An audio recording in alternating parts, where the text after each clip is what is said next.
ម៉ាសាតូគឺជាមនុស្សមិនបានការម្នាក់ដែលមានម្ដាយស្រឡាញ់ថ្នាក់ថ្នមជ្រុលហួសហេតុរហូតដល់មិនស្គាល់អ្វីទៅជាភាពឯកជនឡើយដើម្បីគេចចេញពីការឧទាមិនចេះចាប់មិនចេះហើយរបស់គាត់គេបានសម្រេចចិត្តរត់ចូលទៅក្នុងពិភពហ្គេមវីដេអូប៉ុន្តែជាអកុសលម្ដាយរបស់គេបែរជាតាមទៅដល់ទីនោះហើយថែមទាំងមានសមត្ថភាពខ្លាំងពូកែជាងគេឆ្ងាយក្នុងនាមជាវីរបុរសខ្លាំងបំផុតដែលធ្វើឲ្យជីវិតរបស់គេកាន់តែអាក្រក់ទៅរឿងនេះចាប់ផ្ដើមឡើងដោយម៉ាសាតូបំពេញទម្រង់បែបពុតសួរថាតើគេជិតស្និទ្ធជាមួយម្ដាយរបស់គេដែលឈ្មោះថាម៉ាម៉ាកូដែរឬទេខណៈពេលដែលគាត់កំពុងធ្វើម្ហូបនៅពីក្រោយម៉ាសាតូបានរើសយកជំរើសមធ្យមប៉ុន្តែសំណួរបន្ទាប់ទៀតក៏នៅតែតាក់ទងនឹងម្ដាយរបស់គេដែរដូចជាតើគេជែកជាមួយគាត់ញឹកញាប់ប៉ុណ្ណាជាដើមជាថ្មីម្ដងទៀតម៉ាសាតូរើសយកជំរើសមធ្យមសំណួរបន្ទាប់សួរថាតើវីដែលម្ដាយគេនិយាយឲ្យធ្វើឲ្យគេសប្បាយចិត្តបំផុតម៉ាសាតូក៏ដឹងខ្លួនថាអ្វីដែលគាត់ធ្លាប់ផ្ដល់ឲ្យគេកន្លងមកគឺមានតែការឈឺក្បាលប៉ុណ្ណោះ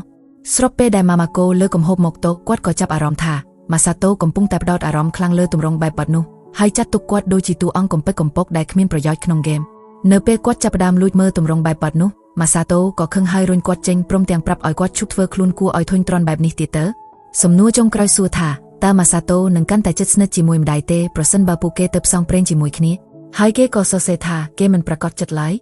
ថ្ងៃបន្ទាប់ភ្នាក់ងារម្នាក់ឈ្មោះស៊ីរ៉ាសេបានមកលេងផ្ទះពួកគេក្នុងនាមជាតំណាងអង្គការដែលកំពុងធ្វើការស្តង់ម៉ាត់ម៉ាម៉ាកូចង់ក្លាយជាអ្នកប្រាប់ដំណឹងនេះប៉ុន្តែស៊ីរ៉ាសេប្រាប់ឲ្យគាត់ចេញពីបន្ទប់ដើម្បីឲ្យនាងបំពេញការងារបន្ទាប់ពីម៉ាម៉ាកូចេញទៅស៊ីរ៉ាសេប្រាប់ម៉ាសាតូថាគេនឹងមានជីវិតថ្មីចាប់ពីពេលនេះទៅនាងបានរៀបរាប់ថាមានអ្នកលេងហ្គេមអនឡាញជាច្រើនចង់ចូលទៅក្នុងពិភពហ្គេមហើយសួរគេថាតើគេមានអារម្មណ៍បែបនេះដែរឬទេម៉ាសាតូឆ្លើយថាគេពិតជាចង់ធ្វើបែបនោះណាស់ប្រសិនបើអាចភ្លាមនោះស៊ីរ៉ាសេក៏បញ្ចូលកូដមួយចំនួនទៅក្នុងកុំព្យូទ័របណ្ដាលឲ្យវាបញ្ចេញពន្លឺយ៉ាងខ្លាំងរាងកាយរបស់ម៉ាសាតូចាប់ផ្ដើមត្រូវបានបឺតចូលទៅក្នុងអេក្រង់កុំព្យូទ័រហើយស៊ីរ៉ាសេប្រាប់គេថាគេកំពុងត្រូវបានបញ្ជូនទៅកាន់ពិភពហ្គេមនៅពេលស្ថិតក្នុងផ្លូវរូងក្រោមដីគេបានក្រឡេកមើលទៅក្រោយហើយឃើញម្ដាយរបស់គេមានទុក្ខសោកចំពោះការចាកចេញរបស់គេក៏ដឹងខ្លួនថាគេបានប្រព្រឹត្តចំពោះម្ដាយអាក្រក់ខ្លាំងណាស់គេក៏សន្យានឹងត្រឡប់មកវិញក្នុងនាមជាមនុស្សល្អជាងមុនហើយស្រឡាញ់គាត់ឲ្យបានត្រឹមត្រូវភ្លាមនោះគេក៏ត្រូវបានបញ្ជូនទៅកាន់ពិភពថ្មីដែលមានកុហកនិងទេពអប្សរហើយគេមិនអាចរងចាំដើម្បីចាប់ផ្ដើមការផ្សងព្រេងបានឡើយនៅពេលគេសម្លឹងមើលជុំវិញគេឃើញប្រាសាទត្រឡប់ត្រលិននឹងនាគហើយគេមានក្តីរំភើបយ៉ាងខ្លាំងប៉ុន្តែរាល់ក្តីរីករាយទាំងអស់ត្រូវរលាយបាត់ទៅវិញនៅពេលដែលម្ដាយរបស់គេគឺម៉ាម៉ាកូបានមកដល់ទីនោះភ្លាមតាមក្រោយគេព្រមទាំងរអ៊ូទាមថាគេចាក់ចេញមកដោយមិនប្រាប់គាត់មិនយូរប៉ុន្មានម្ដាយកូនទាំងពីរត្រូវបាននាំទៅកាន់ប្រាសាទបញ្ជូនដែលនៅទីនោះស្ដេចបានសួរឈ្មោះពួកគេម៉ាម៉ាកូបានណែនាំខ្លួនគាត់និងម៉ាសាតូទៅកាន់ស្ដេចដែលបន្ទាប់មកទ្រង់បានដាក់ឈ្មោះពួកគេទៅក្នុងទំព័រចុះឈ្មោះអ្នកលេងម៉ាសាតូជាមនុស្សដែលចូលចិត្តប្រើឈ្មោះคล้ายៗក្នុងពិភពអ៊ីនធឺណិតដូច្នេះគេចាប់ផ្ដើមភ័យស្លន់ស្លោនៅពេលដែលដឹងថាលើនេះគេត្រូវបានចុះឈ្មោះដោយប្រើឈ្មោះពិតបន្ទាប់មកស្ដេចបានផ្ដល់កម្រិតសមត្ថភាពមូលដ្ឋានឲ្យពួកគេហើយម៉ាសាតូទទួលបានថ្នាក់វីរបុរសធម្មតាស្ដេចពន្យល់ថានេះគឺជាថ្នាក់ទូទៅធម្មតាហើយវីរបុរសធម្មតាមិនមានតួនាទីធំដុំក្នុងការជួយសង្គ្រោះពិភពលោកឡើយស្ដេចបន្តពន្យល់ទៀតថាពួកគេកំពុងស្ថិតក្នុងដំណាក់កាលសាកល្បងនៃហ្គេមអនឡាញមួយហើយអ្នកលេងត្រូវបានហៅមកទីនេះដើម្បីសាកល្បងវាទ្រង់ពន្យល់បន្ថែមថាអ្នកលេងត្រូវបានជ្រើសរើសតាមរយៈការស្ទង់មតិអនាមិកប៉ុន្តែអ្នកខ្លះបានសរសេរឈ្មោះរបស់ពួកគេលើសន្លឹកនោះហើយក៏ត្រូវបានជ្រើសរើសសម្រាប់ការសាកល្បងនេះដែរហ្គេមនេះនៅតែស្ថិតក្នុងដំណាក់កាលសាកល្បងនៅឡើយដូច្នេះវាមិនទាន់មានឈ្មោះទេពួកគេគ្រាន់តែហៅវាថាហ្គេមដើរតួតាមអនឡាញប្រភេទហ្គេមនេះគឺបែបស្រមៃនិងមានថ្នាក់តួអង្គជាច្រើនសម្រាប់ជ្រើសរើសអ្នកខ្លះជាអ្នកប្រយុទ្ធអ្នកខ្លះជាអ្នកច្នៃប្រឌិតខណៈអ្នកខ្លះទៀតគ្រាន់តែតុបតែងផ្ទះរបស់ពួកគេទោះជាយ៉ាងណាក៏ដោយម៉ាសាតូត្រូវបានផ្ដល់ថ្នាក់ថ្មីមួយដើម្បីឲ្យអ្នកបង្កើតហ្គេមអាចប្រមូលទិន្នន័យបន្ថែមខណៈពេលដែលម៉ាសាតូចាប់ផ្ដើមយល់ពីរបៀបដំណើរការរបស់ហ្គេមម៉ាម៉ាកូបែរជាមិនដឹងអ្វីទាំងអស់សូម្បីតែពាក្យថាគុណនេះក៏មិនដឹងន័យដែរស្ដេចមិនមែនបើកសាលាធំសិក្សាសម្រាប់មនុស្សចាស់ល្ងងខ្លើឡើយដូច្នេះទ្រង់ក៏ផ្ដល់សៀវភៅណែនាំមួយក្បាលឲ្យគាត់ដើម្បីសិក្សាដោយខ្លួនឯងនៅពេលម៉ាសាតូសួរសំណួរកាន់តែច្រើនដូចជាហេតុអ្វីបានជាម្ដាយគេមកទីនេះជាមួយគេស្ដេចក៏សម្រេចចិត្តផ្ដល់វត្ថុពិសេសមួយចំនួនឲ្យពួកគេដើម្បីឲ្យគេនៅស្ងៀមទ្រង់នាំពួកគេទៅក្នុងបន្ទប់មួយដែលមានដាវ3ដាំដតជាប់នឹងថ្មហើយបង្ហើបថាទាំងនេះគឺជារង្វាន់សម្រាប់ការបញ្ចប់បេសកកម្មដែលពិភាក្សាបំផុតក្នុងហ្គេមបន្ទាប់មកទ្រង់ឲ្យម៉ាសាតូរើសយកដាវមួយដាំហើយគេក៏រើសយកដាវពណ៌ខៀវដាវនេះគឺជាដាវសក្តិសិទ្ធិនៃឋានស៊ូកូដែលធ្លាប់កម្ចាត់ភាពពងឹតទាំងអស់ក្នុងលោកដោយការគ្រវីតែម្ដងគត់បន្ទាប់មកដល់វេនម៉ាម៉ាកូហើយអ្វីដែលធ្វើឲ្យគ្រប់គ្នាភ្ញាក់ផ្អើលនោះគឺគាត់បានដកដាវ2ដាំចេញមកក្នុងពេលតែមួយហេតុផលរបស់គាត់គឺថាដាវដែលនៅសល់ចុងក្រោយនឹងមានអារម្មណ៍អេកូហើយគាត់អាចប្រើដាវទាំងពីរដើម្បីហាន់បន្លែបានបន្ទាប់មកម៉ាសាតូនិងម៉ាម៉ាកូត្រូវបាននាំទៅកាន់ទីលានសម្រាប់សមរភូមិសាកល្បងដែលពួកគេត្រូវប្រឈមមុខនឹងបិសាចកម្រិតទាបជាច្រើនម៉ាម៉ាកូវាប្រហារពួកគេមុនគេជាមួយនឹងដាវភ្នក់ក្រហមដែលមានពាក្យចាំអារម្មណ៍ថាបានបង្កើតជីវិតទាំងអស់ប៉ុន្តែគាត់បែរជាប្រើវាដើម្បីបញ្ចប់ជីវិតទៅវិញនៅពេលបិសាចកាន់តែច្រើនបង្ហាញខ្លួនម៉ាម៉ាកូបានប្រើដាវពណ៌ខៀវរបស់គាត់ដែលធ្លាប់ជួយសង្គ្រោះពិភពលោកពីទឹកជំនន់ដ៏ធំ បន្ទាប់ពីគាត់បង្អួតសមត្ថភាពរួចគាត់ក៏ប្រាប់ឲ្យម៉ាសាតូបញ្ចប់ការសាកល្បងរបស់គេប៉ុន្តែគេអាចធ្វើបានត្រឹមតែវាបក្សីតូចមួយឲ្យធ្លាក់ពីលើមេឃប៉ុណ្ណោះម៉ាសាតូមានអារម្មណ៍ខកចិត្តយ៉ាងខ្លាំងចំពោះការព្យាយាមដ៏អន់ខ្សោយរបស់គេប៉ុន្តែម៉ាម៉ាកូនៅតែបន្តលើកទឹកចិត្តគេនៅពេលគាត់ឃើញទឹកមុខអស់សង្ឃឹមរបស់កូនគាត់ក៏រត់ទៅរកដើម្បីពិនិត្យមើលថាម៉ាសាតូមិនអីទេប៉ុន្តែម៉ាសាតូមានអារម្មណ៍មូមើដោយយល់ថាវាមិនយុត្តិធម៌ឡើយដែលម្ដាយរបស់គេដែលមិនដែលលេងហ្គេមសោះបែរជាពូកែជាងគេទៅវិញគាត់ជំរុញឲ្យគេបន្តប្រយុទ្ធដើម្បីពង្រឹងសមត្ថភាពប៉ុន្តែម៉ាសាតូចង់ឈប់ត្រឹមនេះហើយចង់ត្រឡប់ទៅវិញគេបង្ហើបថាគេសប្បាយចិត្តដែលបានមកក្នុងពិភពហ្គេមនេះប៉ុន្តែការដែលមានម្ដាយតាមមកជាមួយគឺជាអ្វីដែលគេមិនដែលចង់បានឡើយគេសួរថាតើគាត់បានរៀបចំផែនការទាំងអស់នេះជាមួយអង្គការឬយ៉ាងណាប៉ុន្តែម៉ាម៉ាកូរីរ៉េកមិនហ៊ានប្រាប់ម៉ាសាតូក៏ខឹងហើយគំរាមកាត់ការគាត់ចោលប្រសិនបើគាត់មិនប្រាប់ការពិតរឿងនេះបានប៉ះទង្គិចអារម្មណ៍យ៉ាងខ្លាំងហើយម៉ាម៉ាកូក៏យំខ្សឹកសួរដោយបញ្យល់ថាអ្វីដែលគាត់ចង់បានបំផុតគឺគ្រាន់តែចង់ជិតស្និទ្ធជាមួយកូនប្រុសប៉ុណ្ណោះនៅពេលឃើញគាត់បែបនេះម៉ាសាតូក៏ស្ដាយក្រោយភ្លាមចំពោះសម្ដីរបស់គេហើយព្យាយាមលួងលោមគាត់គេក៏លុតជង្គង់សុំទោសនិងសន្យាថានឹងមិនប្រើសម្ដីអាក្រក់បែបនេះទៀតឡើយបន្ទាប់មកពួកគេក៏ដោះស្រាយបញ្ហាបានហើយម៉ាសាតូចាប់ផ្ដើមបើកចិត្តទទួលយកការផ្សងព្រេងជាមួយម្ដាយរបស់គេក្រោយមកអ្នកទាំងពីរបានមកដល់ព្រះរាជាណាចក្រម៉ាឡាលីយ៉ាហើយម៉ាសាតូក៏ដឹងថាហ្គេមនេះមិនទាន់មានថវិកាគ្រប់គ្រាន់ដើម្បីរៀបចំតួអង្គឲ្យបានត្រឹមត្រូវឡើយព្រោះវានៅតែស្ថិតក្នុងដំណាក់កាលសាកល្បងភ្លាមនោះម៉ាម៉ាកូក៏ដកស៊ីភើណែនាំចេញមកហើយដឹងថាពួកគេត្រូវទៅកាន់សមាគមអ្នកផ្សងព្រេងជាមុនសិននៅទីនោះម៉ាសាតូមានក្តីរំភើបយ៉ាងខ្លាំងដែលបានឃើញអ្នកផ្សងព្រេងជាច្រើនខណៈពេលដែលម៉ាម៉ាកូសប្បាយចិត្តដែលឃើញកូនប្រុសមានស្មារតីពុះកញ្ជ្រោលបន្ទាប់មកគាត់សុំដៅពីម៉ាសាតូហើយប្រាវីដើម្បីបំភ័យអ្នករាល់គ្នានៅទីនោះហេតុផលរបស់គាត់គឺថាពួកគេត្រូវធ្វើឲ្យគេស្គាល់វត្តមានរបស់ពួកគេដើម្បីឲ្យគេខ្លាចញើតប៉ុន្តែម៉ាសាតូបារម្ភថាពួកគេនឹងត្រូវទទួលទណ្ឌកម្មពីការព្យាយាមសម្លាប់អ្នកលេងដទៃភ្លាមនោះស៊ីរ៉ាសេដែលមានរបួសបានដើរចេញពីសមាគមអ្នកផ្សងព្រេងហើយបង្ហើបថាខ្លួននាងគឺជាប្រធានសមាគមនៅពេលចូលទៅខាងក្នុងម៉ាសាតូសួរថាតើនាងមិនអីទេប៉ុន្តែនាងប្រាប់ថានាងគ្រាន់តែជាវត្ថុមួយហើយរបួសនោះគ្រាន់តែជាផលប៉ះពាល់ក្នុងហ្គេមប៉ុណ្ណោះដែលមានន័យថាគ្មានទណ្ឌកម្មអ្វីឡើយជាមួយគ្នានោះស៊ីរ៉ាសេបានបង្ហាញសមាជិកដែលអាចចូលរួមសមាគមរបស់ពួកគេហើយម៉ាសាតូសម្រេចចិត្តជ្រើសរើសពួកគេដោយសារគេមានបទពិសោធន៍ច្រើនជាមួយហ្គេមបែបនេះទោះជាយ៉ាងណាក៏ដោយម៉ាម៉ាកូប្រាប់ថាពួកគេត្រូវគិតពីកតាផ្សេងទៀតព្រោះពួកគេនឹងត្រូវរស់នៅជាមួយសមាជិកទាំងនោះដូច្នេះគាត់សម្រេចចិត្តធ្វើការសម្ភាសដើម្បីមើលថាអ្នកណាដែលស័ក្តិសមបំផុតស្ត្រីដំបូងគេគឺជាអ្នកចម្បាំងដែលស្បត់ថានឹងកម្ចាត់សត្រូវដោយការផ្ដល់ការឈឺចាប់ឲ្យខ្លាំងជាងអ្វីដែលនាងធ្លាប់ទទួលបានប៉ុន្តែម៉ាម៉ាកូយល់ថានាងសាហាវពេកហើយក៏បដិសេធក្មេងស្រីបន្ទាប់គឺជាថ្នាក់ចោលនិងមានជំនាញខាងលួចប៉ុន្តែនាងត្រូវបានបដិសេធព្រោះការលួចជារឿងខុសម្នាក់ទៀតគឺជាទេពអប្សរដែលជាគ្រូអាប់ធ្មប់ប៉ុន្តែម៉ាម៉ាកូបដិសេធភ្លាមព្រោះត្រចៀកដ៏វែងរបស់នាងមើលទៅដូចជាអង្គតែនចាប់យកគំនិតអាក្រក់បន្ទាប់ពីបដិសេធជំរើសទាំង3របស់ម៉ាសាតូរួចមកក្មេងស្រីម្នាក់ដែលមើលទៅភ័យខ្លាចឈ្មោះថាផតតាក៏បានមកដល់នាងគឺជាអ្នកលេងសាក់ល្បងម្នាក់ដែរនាងស្ថិតក្នុងថ្នាក់អាជីវករដែលមានន័យថាជំនាញមូលដ្ឋានរបស់នាងគឺការបញ្ចុះតម្លៃទំនិញនៅពេលទិញអីវ៉ាន់ឬស្នាក់នៅផ្ទះសំណាក់នាងក៏មានកាបូបពិសេសសម្រាប់តែអាជីវករដែលជាវត្ថុបន្ថែមហើយវាអាចផ្ទុករបស់បានរហូតដល់300មុខនាងមានជំនាញពិសេសក្នុងការវាយតម្លៃនិងបង្កើតវត្ថុប៉ុន្តែចំណុចខ្សោយរបស់នាងគឺមិនមែនជាអ្នកប្រយុទ្ធឡើយទោះជាយ៉ាងណាក៏ដោយអត្ថប្រយោជន៍របស់នាងមានច្រើនជាងចំណុចខ្សោយដូច្នេះអ្នកទាំងពីរក៏យល់ព្រមឲ្យនាងចូលរួមក្រុមម៉ាម៉ាកូថែមទាំងចង់ឲ្យនាងក្លាយជាកូនប្រសារទៀតផងដែលធ្វើឲ្យម៉ាសាតូមានអារម្មណ៍មូមើយ៉ាងខ្លាំងបន្ទាប់មកគឺអ្នកប្រាជ្ញម្នាក់ឈ្មោះវ៉ៃដែលមានសមត្ថភាពប្រើមន្តអាគមព្យាបាលនិងវាយប្រហារទោះបីជាសមត្ថភាពរបស់នាងមើលទៅល្អប៉ុន្តែម៉ាសាតូមិនចង់ពាក់ព័ន្ធជាមួយមនុស្សស្រីដែលមានចរិតឆេវឆាវបែបនេះឡើយគេថែមទាំងព្យាយាមហែកប្រវត្តិរូបរបស់នាងចោលទៀតផងប៉ុន្តែវាតែងតែលេចឡើងមកវិញនៅលើជានិច្ចនៅពេលគេព្យាយាមជន់វាស្រាប់តែមានពន្លឺចេញមកហើយវ៉ៃក៏ចេញពីក្នុងក្រដាសនោះតែម្ដងព្រោះនាងបានសំងំនៅក្នុងនោះតាំងពីដំបូងមកម្លេះដោយសារម៉ាសាតូបានធ្វើឲ្យនាងខ្មាស់គេនាងក៏បញ្ជូនគេទៅកាន់កន្លែងស្ងាត់ជ្រុំមួយហើយជន់ពីលើគេបន្ទាប់ពីគេសុំទោសនាងក៏ឈប់ហើយចាប់ផ្ដើមនិយាយអំពីអារម្មណ៍ស្រស់ស្រាយនៃខ្យល់អាកាសម៉ាសាតូយល់ថានាងពិតជាចង់ចូលរួមក្រុមរបស់គេខ្លាំងណាស់ទើបបានជាសុខចិត្តធ្វើរឿងហួសហេតុបែបនេះគេក៏សុំឲ្យនាងអង្គុយចុះដើម្បីធ្វើការសម្ភាសក្នុងពេលជាមួយគ្នានោះស៊ីរ៉ាសេបានសុំទោសម៉ាម៉ាកូព្រោះនាងមិនអាចរកទីតាំងរបស់ម៉ាសាតូឃើញដែលធ្វើឲ្យគាត់យំយ៉ាងខ្លាំងផតតាលួងលោមគាត់ថាម៉ាសាតូខ្លាំងល្មមនឹងមើលថែខ្លួនឯងបានប៉ុន្តែស្ភីវគាត់ជាម្ដាយប្រាប់គាត់ថារឿងមិនល្អអាចនឹងកើតឡើងចំពោះកូនប្រុសរបស់គាត់ការបារម្ភបំផុតរបស់គាត់គឺខ្លាចម៉ាសាតូទៅញ៉ាស្រីហើយបោះបង់គាត់ចោលខណៈពេលនោះវ៉ៃនិងម៉ាសាតូកំពុងជែកគ្នាអំពីធម្មជាតិនៃហ្គេមនេះ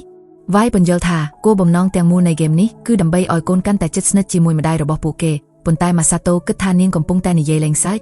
វ៉ៃខឹងយ៉ាងខ្លាំងរហូតដល់គំរាមសម្លាប់ហើយប្រោសគេឲ្យរស់ឡើងវិញចុះឡើងម៉ាសាតូក៏យល់ព្រមស្ដាប់រឿងរ៉ាវរបស់នាងវ៉ៃបញ្យល់ថាអ្នកលេងគ្រប់រូបត្រូវបាននាំមកជាមួយម្ដាយរបស់ពួកគេដើម្បីឲ្យពួកគេបានផ្សងព្រេងជាមួយគ្នានាងមិនដឹងថាហ្គេមនេះបង្កើតឡើងដោយរបៀបណាទេប៉ុន្តែវាមិនអាចចាក់ចេញបានឡើយ លុះត្រាតែលក្ខខណ្ឌនៃការឈ្នះត្រូវបានសម្រេចដែលនោះគឺការដែលអ្នកកាន់តែជិតស្និទ្ធជាមួយម្ដាយរបស់អ្នកពិតប្រាកដវាយបង្ហើបថាដំបូងឡើយនាងក៏បានធ្វើដំណើរជាមួយម្ដាយរបស់នាងដែរប៉ុន្តែអ្នកទាំងពីរបានឆ្លោះគ្នាហើយបែកផ្លូវគ្នាឥឡូវនាងជាប់នៅទីនេះដោយគ្មានផ្លូវត្រឡប់ទៅវិញ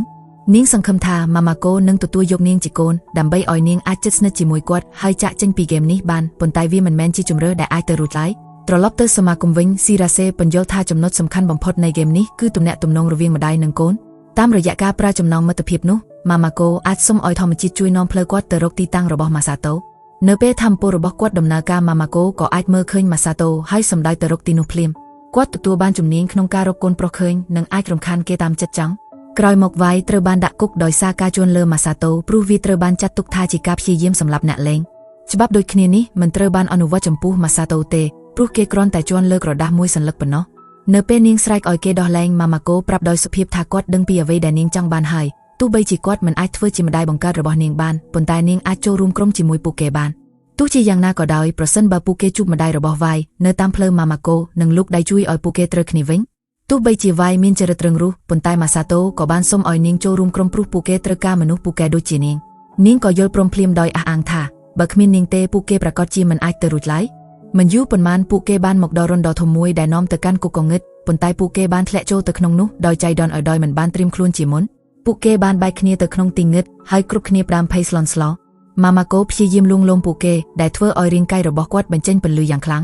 ផតតារត់ទៅរកគាត់ហើយប្រាប់ថាគាត់បានបើកជំនាញថ្មីមួយដែលមានឈ្មោះថាពន្លឺជីវិតរបស់ម្ដាយបន្ទាប់ពីជួបជុំគ្នាវិញអ្នកទាំង4បានមកដល់បន្ទប់ធំមួយដែលមើលទៅដូចជាទីលានប្រយុទ្ធជាមួយមេបិសាចភ្លាមនោះបិសាចរំអិលតូចក៏បង្ហាញខ្លួនហើយវាយសម្រេចចិត្តដោះស្រាយជាមួយពួកគេតែម្នាក់ឯងប៉ុន្តែមុនពេលនាងអាចប្រើមន្តអាគមសមត្ថភាពរបស់នាងត្រូវបានបិទគប់ដែលធ្វើឲ្យនាងកាន់តែគ្មានប្រយោជន៍ជាងមុនម៉ាម៉ាកូចាត់វិធានការភ្លាមហើយប្រើដាវពណ៌ក្រហមដើម្បីកម្ចាត់បិសាចរំអិលនោះខណៈពេលដែលពួកគេកំពុងមើលកម្រិតសមត្ថភាពរបស់គាត់បិសាចរំអិលតូចរាប់រយក្បាលបានធ្លាក់ពីលើដំបូលហើយរួមបញ្ចូលគ្នាបង្កើតជាបិសាចរំអិលដ៏ធំមួយមន្តអាគមរបស់វាយត្រូវបានបិទម្ដងទៀតហើយម៉ាសាតូស្ទើរតែមិនអាចជួយម៉ាម៉ាកូឲ្យរួចពីការលេបត្របាក់បានទោះជាយ៉ាងណាក៏ដោយសម្លៀកបំពាក់របស់គាត់ត្រូវបានប្រឡាក់ដោយសារធាតុរំអិលដែលធ្វើឲ្យវាលួយចេញពីរាងកាយនៅពេលឃើញរាងកាយម្ដាយរបស់គេម៉ាសាតូព្យាយាមគេចចេញប៉ុន្តែគេបែរជាដួបកាប់មុខទៅលើទ្រូងរបស់គាត់ដោយសារតែភាពរំអិលបន្ទាប់ពីគេងើបចេញមកបិសាចរំអិលក៏វាយប្រហារម៉ាម៉ាកូម្ដងទៀតបណ្ដាលឲ្យខោរបស់គាត់រលួយអស់ដែរទោះបីជាស្ថិតក្នុងសភាពបែបនោះក៏ដោយម៉ាម៉ាកូបានក្រោកឈរឡើងហើយវាយប្រហារបិសាចរំអិលនោះដោយដាវពណ៌ក្រហមបណ្ដាលឲ្យវាស្លាប់ភ្លាមនៅពេលគាត់លូតចុះឡើងដោយក្តីរីករាយរាងកាយរបស់គាត់ក៏ចាប់ផ្ដើមបញ្ចេញពន្លឺម្ដងទៀតហើយផតតាក៏រត់មកស្លៀកពាក់ឲ្យគាត់ប៉ុន្តែនាងបែរជាស្លៀកពាក់ឲ្យគាត់តែអាវអៀមមួយប៉ុណ្ណោះដែលធ្វើឲ្យម៉ាសាតូគិតថាគេអាចនឹងក្លាយជាតួអង្គក្នុងវីដេអូគ្រួសារដ៏ចម្លែកមួយប្រសិនបើរឿងនេះនៅតែបន្តនៅពេលរាងកាយរបស់បិសាចរំអិលរលីបាត់ទៅមកឈូសមួយបានលេចឡើងជំនួសវិញដែលបើកមកឃើញរាងកាយរបស់ស៊ីរ៉ាសេវាយប្រាមន្តអាគមដើម្បីប្រោសនាងឲ្យរស់ឡើងវិញហើយពួកគេក៏ដឹងថាហ្គេមនេះបានប្រើរូបរាងរបស់ស៊ីរ៉ាសេដើម្បីបង្កើតតួអង្គផ្សេងគ្នាជាច្រើនតួអង្គមួយនេះមានភារកិច្ចផ្ដល់បេសកកម្មឲ្យពួកគេទៅកាន់ភូមិម៉ាមែនដែលស្ថិតនៅភាគខាងលិចនៃព្រះរាជាណាចក្រក្រោយមកក្រុមរបស់ពួកគេបានទិញគ្រឿងទេសហើយម៉ាម៉ាកូបានធ្វើអាហារពេលព្រឹកដ៏ឈ្ងុយឆ្ងាញ់សម្រាប់ពួកគេវាយយល់ថាវាឆ្ងាញ់ខ្លាំងណាស់រហូតដល់នាងយំប៉ុន្តែម៉ាសាតូរំលឹកគ្រប់គ្នាថាពួកគេមានបេសកកម្មពិសេសហើយត្រូវរកទិញឧបករណ៍ការពារបន្ទាប់ពីញ៉ាំរួចបន្ទាប់មកពួកគេបានទៅហាងលក់គ្រឿងសឹកដែលនៅទីនោះម៉ាម៉ាកូបានសាក់លបងឈុតដែលមើលទៅស៊ីជ្រោសម្រាប់ម្ដាយម្នាក់ដែលធ្វើឲ្យកូនប្រុសរបស់គាត់មានចម្ងល់ចំពោះជំរើសជីវិតរបស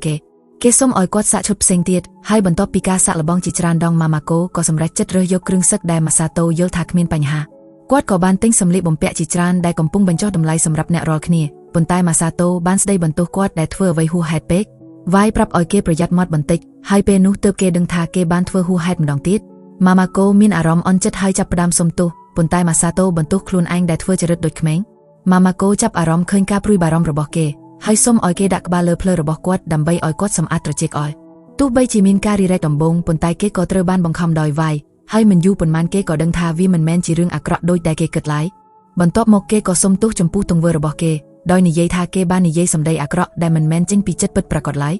អ្នកទាំងពីរក៏ត្រូវគ្នាវិញហើយម៉ាម៉ាកូចាប់ផ្ដើមបញ្ចេញពន្លឺម្ដងទៀតដែលធ្វើឲ្យវាយដឹងថាមានតែគ្រួសារនាងម្នាក់គត់ដែលមានបញ្ហាក្រោយមកពួកគេបានមកដល់ភូមិហើយមេភូមិបានប្រាប់ពួកគេអំពីបិសាចម្នាក់ដែលហៅថាអធិរាជិនីនៃរីត្រីនាងបានប្រើអំណាចរបស់នាងដើម្បីដាក់មនុស្សគ្រប់គ្នាជាទាសករហើយបានសុំឲ្យអ្នកភូមិយកបុរសដែលសង្ហាបំផុតក្នុងភូមិមកធ្វើជាយាញបូជាការបូជានឹងត្រូវធ្វើឡើងនៅយប់នេះហើយមេភូមិបានផ្ដល់អាហារនិងកន្លែងស្នាក់នៅដោយយុទ្ធគិតថ្លៃដែលរៀបណាម៉ាសាតូយល់ព្រមបូជាខ្លួនឯងឲ្យបិសាចនោះ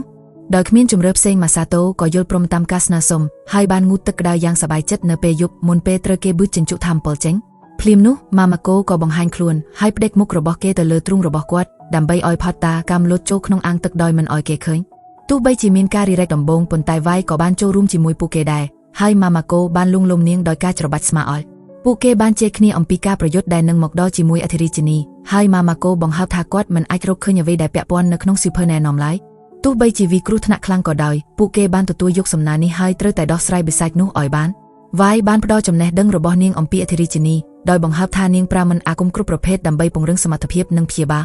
នាងក៏មានជំនាញបិទការប្រើមិនអាគមរបស់គេដែរដែលមានន័យថាគ្មាននរណាម្នាក់អាចរំខាននាងបានឡើយនៅពេលនាងកំពុងសូត្រមន្តនាងពន្យល់បន្ថែមថាអធិរាជិនីមានខែលការពារដែលមិនអាចបំផ្លាញបានដែលត្រូវការវាប្រហារ3ដងជាប់គ្នាដើម្បីបំបែកវានៅពេលម៉ាសាតូសួរថាតើនាងដឹងច្រើនម្លេះអំពីអធិរាជិនីវាយស្ទើរតែផ្លត់មាត់ប៉ុន្តែនាងក៏បង្វែរដានថាបានឆ្មមកពីអ្នកភូមិនៅពេលម៉ាសាតូមិនជឿសម្ដីភូតភររបស់នា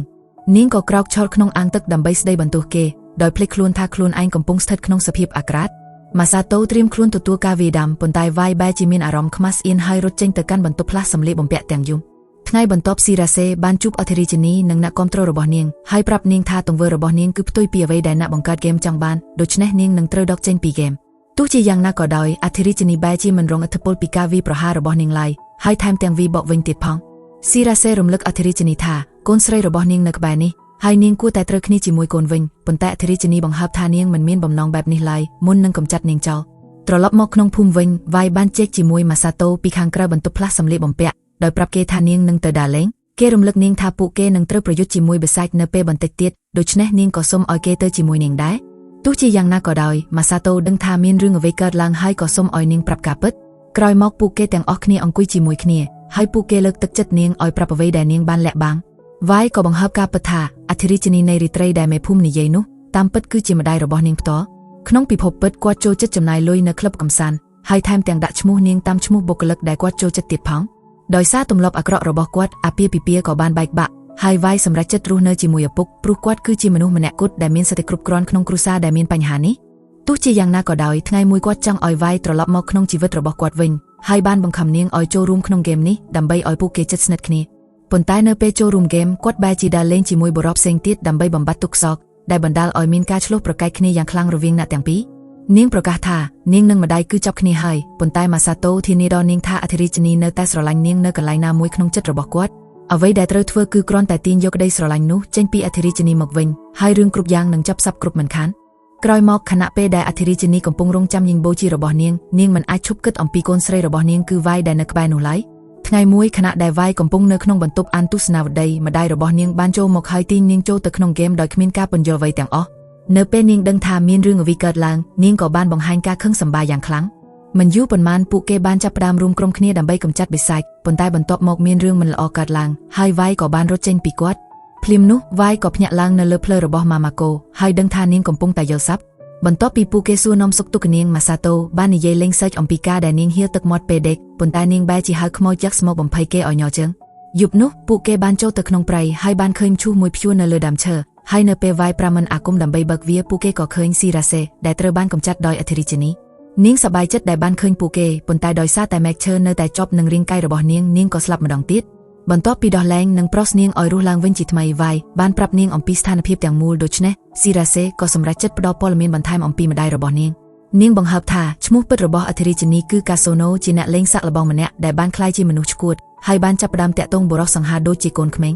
កាសូណូក៏ជាគ្រូមន្តអាគមអ្នកដែរនិងមានស៊ីភើមន្តអាគមដែលអនុញ្ញាតឲ្យនាងប្រាមន្តអាគមណាមួយក្នុងហ្គេមបានទាំងអស់នាងក៏បានសន្សំពិន្ទុជំនាញជាច្រើនដែលនាងបានប្រើដើម្បីរៀនជំនាញបិទមន្តអាគមនិងទទួលបានការការពារដ៏ល្អឥតខ្ចោះដែលមិនមែនជាលក្ខណៈដែលមានស្រាប់ក្នុងហ្គេមឡើយមិនត្រឹមតែប៉ុណ្ណោះនាងថែមទាំងបង្ខំឲ្យតួអង្គក្នុងហ្គេមធ្វើអ្វីដែលពួកគេមិនគួរធ្វើទៀតផងស៊ីរ៉ាសេជឿថាកាសូណូកំពុងប្រើប្រាស់កូដបន្លំអ្វីមួយហើយនឹងត្រូវពិន័យជាប្រាក់100លានយេនប្រសិនបើត្រូវគេចាប់បានវិធីតែមួយគត់ដើម្បីជៀសវាងបញ្ហានោះគឺត្រូវរៀបចំបញ្ហាឲ្យកាសូណូនិងវាយត្រូវគ្នាវិញបន្ទាប់ពីពួកគេយកព្រមឡាផែនការស៊ីរ៉ាសេក៏ប្រើអំណាចពិសេសរបស់នាងដើម្បីហៅកាសូណូមកជួបពួកគេផ្ទាល់ភ្លាមនៅពេលនាងមកដល់កាសូណូបានធ្វើឲ្យប្រៃទាំងមូលពុះពេញដោយបឹងកំអែភ្លឺប៉ុន្តែវាយក៏ប្រើមន្តអាគមភ្លៀងទឹកក៏ដើម្បីទប់ទល់ភ្លាមកាសូណូចាប់ផ្ដើមទាយប្រៃចូលមកក្នុងដើម្បីកំទេចពួកគេប៉ុន្តែម៉ាម៉ាកូបានប្រើការវាយប្រហារផូកូលដែលដើម្បីបញ្ឈប់ដើមឈើទាំងនោះ ដើម្បីតបតនឹងគាត់កាស៊ូណូបានចាប់ម៉ាម៉ាកូនិងផតតាដាក់ក្នុងដើមឈើដែលមិនអាចបំផ្លាញបានហើយបន្ទាប់មកបានបង្កើតបន្ទប់ប្លូស្តធំមួយនៅជុំវិញពួកគេ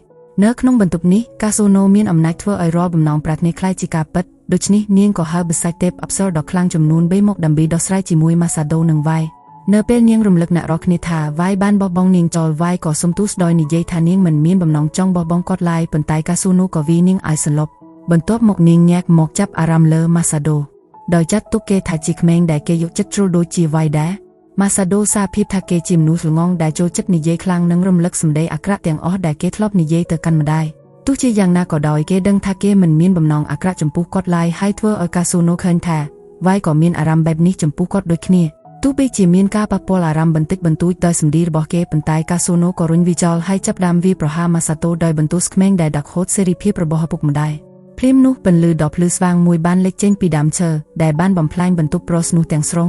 ម៉ាម៉ាកូបានចេញមកហើយចាប់ផ្ដើមនិយាយអំពីថ្ងៃដែលម៉ាសាដូកើតមកគាត់បានរំលឹកពីសំណាចដំបូងរបស់ម៉ាសាដូនិងថ្ងៃដំបូងដែលគេហៅគាត់ថាម៉ាក់ដែលជាគ្រីរីគ្រីបំផុតក្នុងជីវិតរបស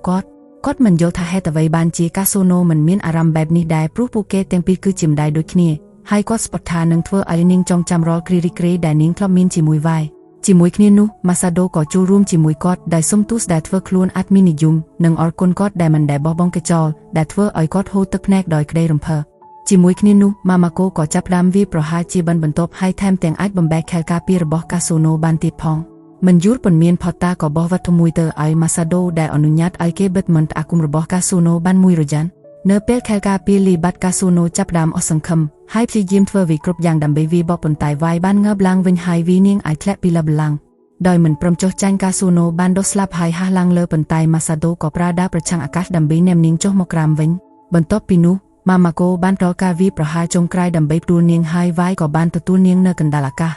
នាងនិយាយថានាងមិនដែលស្អប់គាត់ឡើយព្រោះពួកគេគឺជាម្ដាយនិងកូនស្រីនឹងគ្ន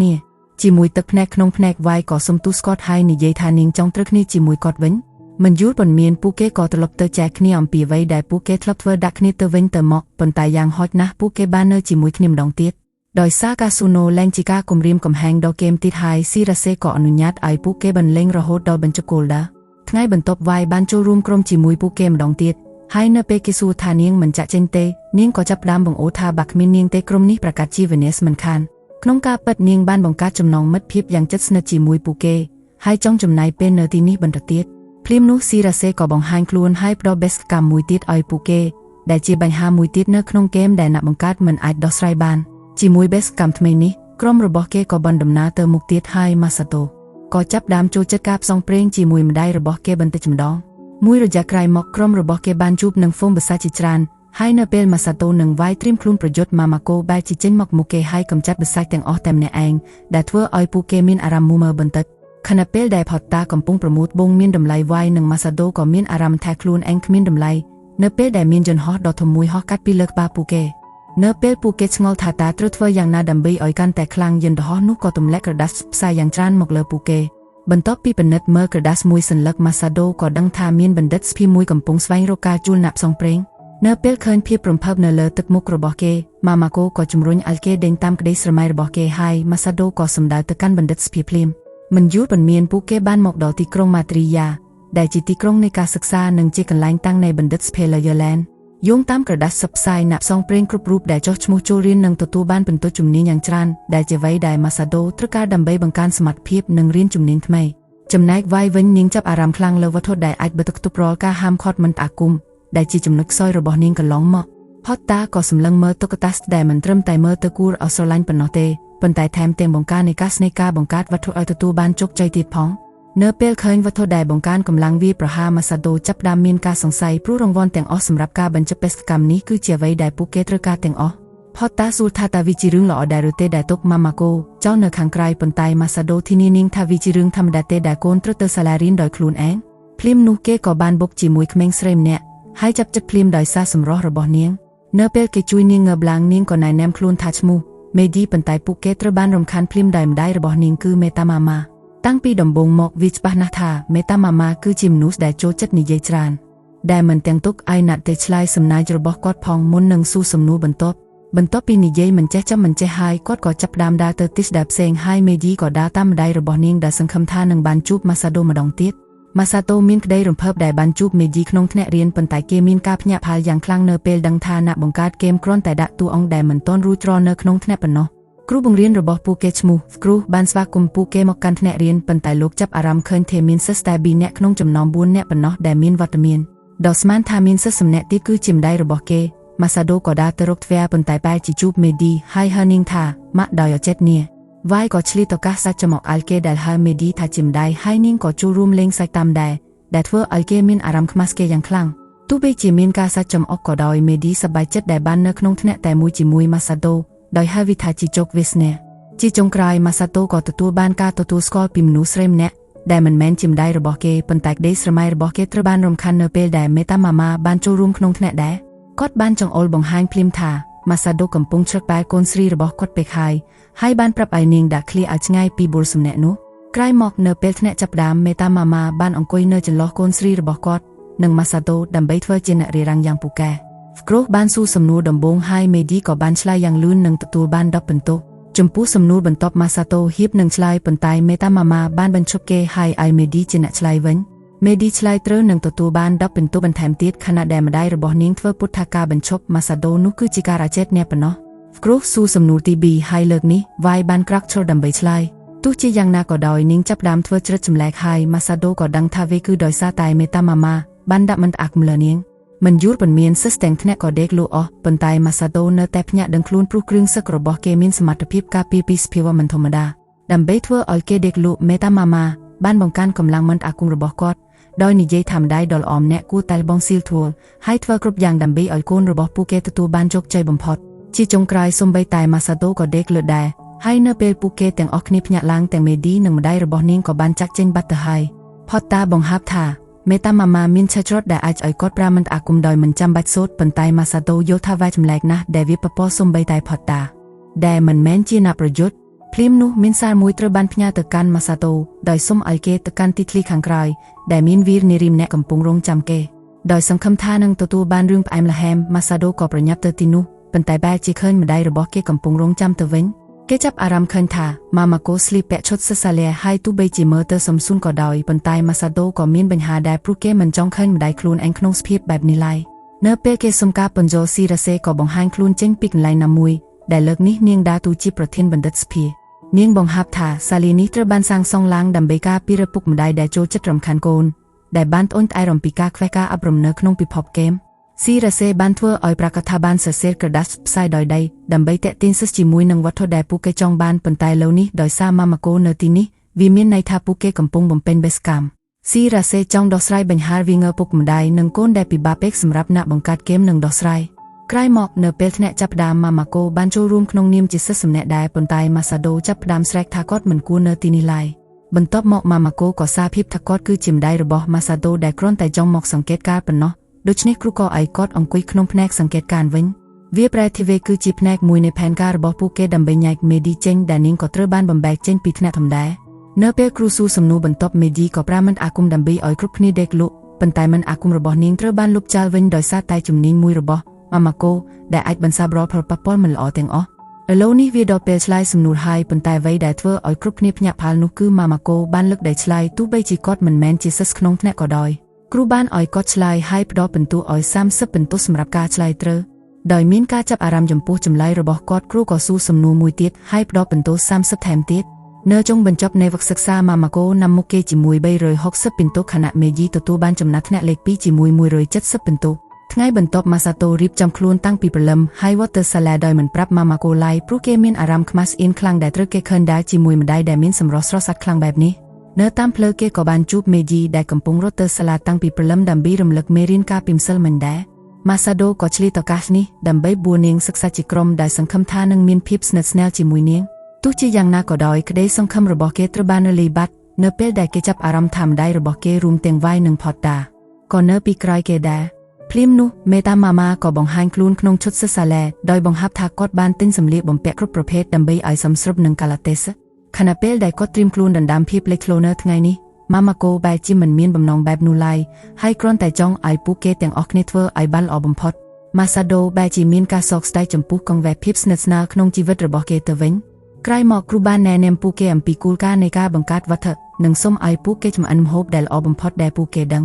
ងវាយមានអារម្មណ៍មួមើលព្រោះថ្នាក់ប្រយុទ្ធមិនអាចទទួលបានពិន្ទុជំនាញក្នុងថ្នាក់បែបនេះឡើយប៉ុន្តែម៉ាសាតូរំលឹកនាងថាពួកគេមានផតតាដែលជាអ្នកជំនាញខាងបង្កើតវត្ថុតាមរយៈជំនាញរបស់នាងផតតាបានបង្កើតពងទីក្រឡុកហើយធ្វើឲ្យម៉ាសាតូមានការចាប់អារម្មណ៍យ៉ាងខ្លាំងប៉ុន្តែនៅពេលវាយព្យាយាមធ្វើតាមនាងបែរជាបង្កើតវេម្យ៉ាងដែលធំក្លិនស្អុយខ្លាំងម៉ាសាដូក៏សាក់លបងសំណាងរបស់គេដែរប៉ុន្តែបែរជាធ្វើឲ្យផ្ទុះកែពិសោធន៍ទៅវិញភ្លាមនោះពួកគេក៏ដឹងថាមេឌីបានចម្អិនម្ហូបយ៉ាងសម្រិតសម្រាំងដែលធ្វើឲ្យគេសរសើរចំពោះសមត្ថភាពមេផ្ទៃរបស់នាងប៉ុន្តែវាយចាប់អារម្មណ៍ឃើញភ្លាមថាមេតាម៉ាម៉ាកំពុងប្រើមិនអាគមបំផន់ភ្នែកដើម្បីធ្វើឲ្យម្ហូបដ៏អន់របស់មេឌីមើលទៅគួរឲ្យចង់ញ៉ាំដើម្បីបញ្ជាក់ពីការសង្ស័យរបស់នាងម៉ាសាដូបានសាក់លបងរសជាតិម្ហូបរបស់នាងប៉ុន្តែគេបែរជាក្អួតមកវិញភ្លាមនោះម៉ាម៉ាកូក៏ចូលរួមក្នុងថ្នាក់ហើយបង្កើតស៊ុបមួយសម្រាប់ម៉ាសាដូដែលបានជួយបង្កើនសមត្ថភាពបង្កើតវត្ថុរបស់គេគ្រូបញ្យល់ថាវាគឺដោយសារតែគាត់បានផ្លុំលើស៊ុបនោះហើយខ្ទោដង្ហើមរបស់ម្ដាយគឺជាហេតុផលសម្រាប់ការបង្កើនសមត្ថភាពនោះតាមរយៈធម៌ពលរបស់គាត់ទាំងវាយនិងផតតាក៏ទទួលបានការបង្កើនសមត្ថភាពដែរហើយពួកគេរួមគ្នាបង្កើតម្ហូបដ៏ប្រណីតមួយចំនួនពួកគេម្នាក់ទទួលបាន20ពិន្ទុសម្រាប់ម្ហូបរបស់ពួកគេហើយអ្នករាល់គ្នាថែមទាំងមេឌីផងក៏បានទៅដៃអបរសាទរពួកគេទោះជាយ៉ាងណាក៏ដោយមេតាម៉ាម៉ាបានស្ដីបន្ទោសកូនស្រីរបស់គាត់ដែលសរសើរស្ទើរហើយម៉ាសាដូក៏ចាប់អារម្មណ៍ឃើញថាមេឌីកំពុងតែលាក់បាំងការស្អប់ខ្ពើមយ៉ាងជ្រាលជ្រៅនៅក្នុងចិត្តរបស់នាងនៅពេលថ្ងៃត្រង់ក្រុមរបស់ពួកគេត្រូវបានអនុញ្ញាតឲ្យញ៉ាំវេគ្រប់យ៉ាងដែលពួកគេបានធ្វើប៉ុន្តែដោយសារវាមានច្រើនពេកម៉ាម៉ាកូក៏បានយកប្រអប់មកច្រកទុកសម្រាប់ពេលក្រោយដោយការដាក់ប្រអប់ទាំងនោះក្នុងកាបូបរបស់ផតតាពួកគេអាចរក្សាវាឲ្យនៅល្អបានមុនពេលពួកគេចាប់ផ្ដើមញ៉ាំស៊ីរ៉ាសេក៏បង្ហាញខ្លួនហើយចាប់យកនំរបស់ម៉ាម៉ាកូនាងបង្ហាប់ថានាងគ្រាន់តែមកវះវែងសមត្ថភាពរបស់ពួកគេហើយបន្ទាប់មកប្រាប់ពួកគេឲ្យញ៉ាំឲ្យបានច្រើនតាមដែលអាចធ្វើបានព្រោះពួកគេប្រហែលជាមិនអាចរួចជីវិតក្នុងថ្នាក់ពេលរសៀលឡើយក្នុងអំឡុងពេលរសៀលពួកគេត្រូវបាននាំទៅកាន់អាងហែលទឹកហើយម៉ាសាដូក៏មានអារម្មណ៍ស្ដាយក្រោយរួចជាស្រេចព្រោះគេនឹងត្រូវឃើញម្ដាយរបស់គេក្នុងឈុតហែលទឹកទោះជាយ៉ាងណាក៏ដោយភ្លាមនៅពេលដែលមេឌីមកដល់គេក៏ភ្លេចអស់នៅរាល់ការបារម្ភហើយត្រៀមខ្លួនហែលទឹកខណៈពេលដែលឈុតរបស់មេតាម៉ាម៉ាមើលទៅហួសហេតុពេកប៉ុន្តែម៉ាម៉ាកូបែរជាស្លៀកពាក់បានសំសួនគួរឲ្យភ្ញាក់ផ្អើលសម្រាប់កាលទេសនេះនៅពេលដែលមិត្តរួមថ្នាក់ទាំងអស់ចំរំម៉ាម៉ាកូដូចជាតារ៉ាល់បីម៉ាសាដូមិនអាចត្រាំបានហើយសម្រេចចិត្តលោតចូលក្នុងអាងទឹកដើម្បីគេចចេញក្រោយមកខណៈពេលដែលម៉ាម៉ាកូកំពុងលួងលោមកូនប្រុសមេតាម៉ាម៉ាក៏មានការខឹងសម្បារយ៉ាងខ្លាំងចំពោះការចាញ់គាត់ម្ដងទៀតហើយមេជីក៏បាននិយាយសម្ដីចម្លែកមួយអំពីម្ដាយរបស់នាងដែលធ្វើឲ្យម៉ាសាដូចាប់អារម្មណ៍គេសម្លឹងមើលនាងដើម្បីឲ្យប្រកាសថានាងមិនអីទេប៉ុន្តែឃើញនាងញឹមយ៉ាងស្រស់ស្រាយដូចធម្មតានៅពេលថ្នាក់ហែលទឹកចាប់ផ្ដើមគ្រូបានណែនាំឲ្យអ្នកប្រយុទ្ធកំចាត់បិសាចក្នុងអាងទឹកហើយអ្នកច្នៃប្រឌិតបង្កើតវត្ថុចេញពីរបស់ដែលធ្លាក់ពីបិសាចដាវរបស់ម៉ាសាដូមានប្រសិទ្ធភាពបំផុតចំពោះស្រូវដែលហោះលើអាកាសដូច្នេះគេពិតជាជួបការលំបាកជាមួយបិសាចក្នុងទឹកម្យ៉ាងវិញទៀតមេឌីបានចូលទៅកំចាត់បិសាចមួយដោយការវាយប្រហារតែម្ដងខណៈដែលម្ដាយរបស់នាងបង្អួតថាគុនស្រីគាត់អាចប្រយុទ្ធបានយ៉ាងល្អទោះបីជាស្ថិតក្នុងថ្នាក់ព្យាបាលក៏ដោយមានការចាប់អារម្មណ៍ចំពោះសមត្ថភាពរបស់នាងម៉ាសាដូក៏លោតចូលក្នុងអាងហើយអាចកំចាត់មឹកយ៉កស្មួយបានដោយការវាយប្រហារតែម្ដងផតតាក៏ប្រញាប់យកមឹកនោះមករៀបចំជាអាហារដែលអាចព្យាបាលរាល់ផលប៉ះពាល់មិនល្អទាំងអស់ដើម្បីចាប់បិសាចបន្ថែមទៀតម៉ាសាដូបានលោតចូលក្នុងអាងម្ដងទៀតដែលនៅទីនោះគេនិងមេឌីបានប្រកួតគ្នាដើម្បីចាប់បិសាចដែលធំបំផុតនៅពេលពួកគេឃើញត្រីដ៏ធំមួយមេតាម៉ាម៉ាក៏រុញមេឌីឲ្យទៅចាប់វាខណៈដែលម៉ាម៉ាកូណែនាំម៉ាសាដូថាកុំឲ្យបង្ខំខ្លួនឯងខ្លាំងពេកព្រោះគេបានធ្វើការងារច្រើនរួចទៅហើយនៅពេលគាត់និយាយថាម៉ាសាដូតែងតែជាអ្នកឈ្នះក្នុងក្រសែភ្នែករបស់គាត់វាក៏បានលើកទឹកចិត្តគេឲ្យកាន់តែខិតខំបន្ថែមទៀតម្យ៉ាងវិញទៀតមេតាម៉ាម៉ាតែងតែស្ដីបន្ទោសកូនស្រីរបស់គាត់ដែលធ្វើមិនបានល្អនិងធ្វើឲ្យគាត់ខកចិត្តដែលបណ្ដាលឲ្យមេឌីបោះបង់ចោលម៉ាសាដូបានឈប់ដើម្បីពិនិត្យមើលសុខទុក្ខរបស់នាងប៉ុន្តែពួកគេទាំងពីរត្រូវបានភ្ញាក់ផ្អើលដោយបិសាចសមុទ្រដ៏ធំមួយដែលបានលេបប្របាក់ត្រីដែលពួកគេកំពុងដេញតាមនោះទាំងមូលវាបានសម្ដៅទៅរកម៉ាម៉ាកូភ្លាមហើយធ្វើឲ្យម៉ាសាដូមានការតក់ស្លុតយ៉ាងខ្លាំងគេបានប្រើដាបប្រូឃីវដើម្បីកាត់តង់ធ្យូងរបស់វាហើយនៅពេលបិសាចនោះលោតឡើងលើអាកាសម៉ាសាដូក៏ប្រើដាវរបស់គេដើម្បីបញ្ចប់ជីវិតវាហើយទទួលបានចំណាត់ថ្នាក់លេខ1ខណៈពេលដែលម៉ាម៉ាកូនិងក្រុមរបស់គេកោតសរសើរម៉ាសាដូចំពោះជ័យជំនះនេះមេឌីបែរជាត្រូវបានម្ដាយរបស់នាងតែកំភ្លៀងនិងប្រមិតថ្មើរងាយដោយសារតែការចាញ់បន្ទាប់ពីមេតាម៉ាម៉ាចាក់ចេញទៅម៉ាសាដូបានព្យាយាមលួងលោមនាងប៉ុន្តែមេឌីក៏រត់ចេញបាត់ទៅម៉ាសាដូនិងម្ដាយបានដេញតាមនាងរហូតដល់ឃើញនាងកំពុងទាត់ជញ្ជាំងនិងរអ៊ូទាំងពីការដែលនាងស្អប់ម្ដាយរបស់នាងខ្លាំងប៉ុណ្ណា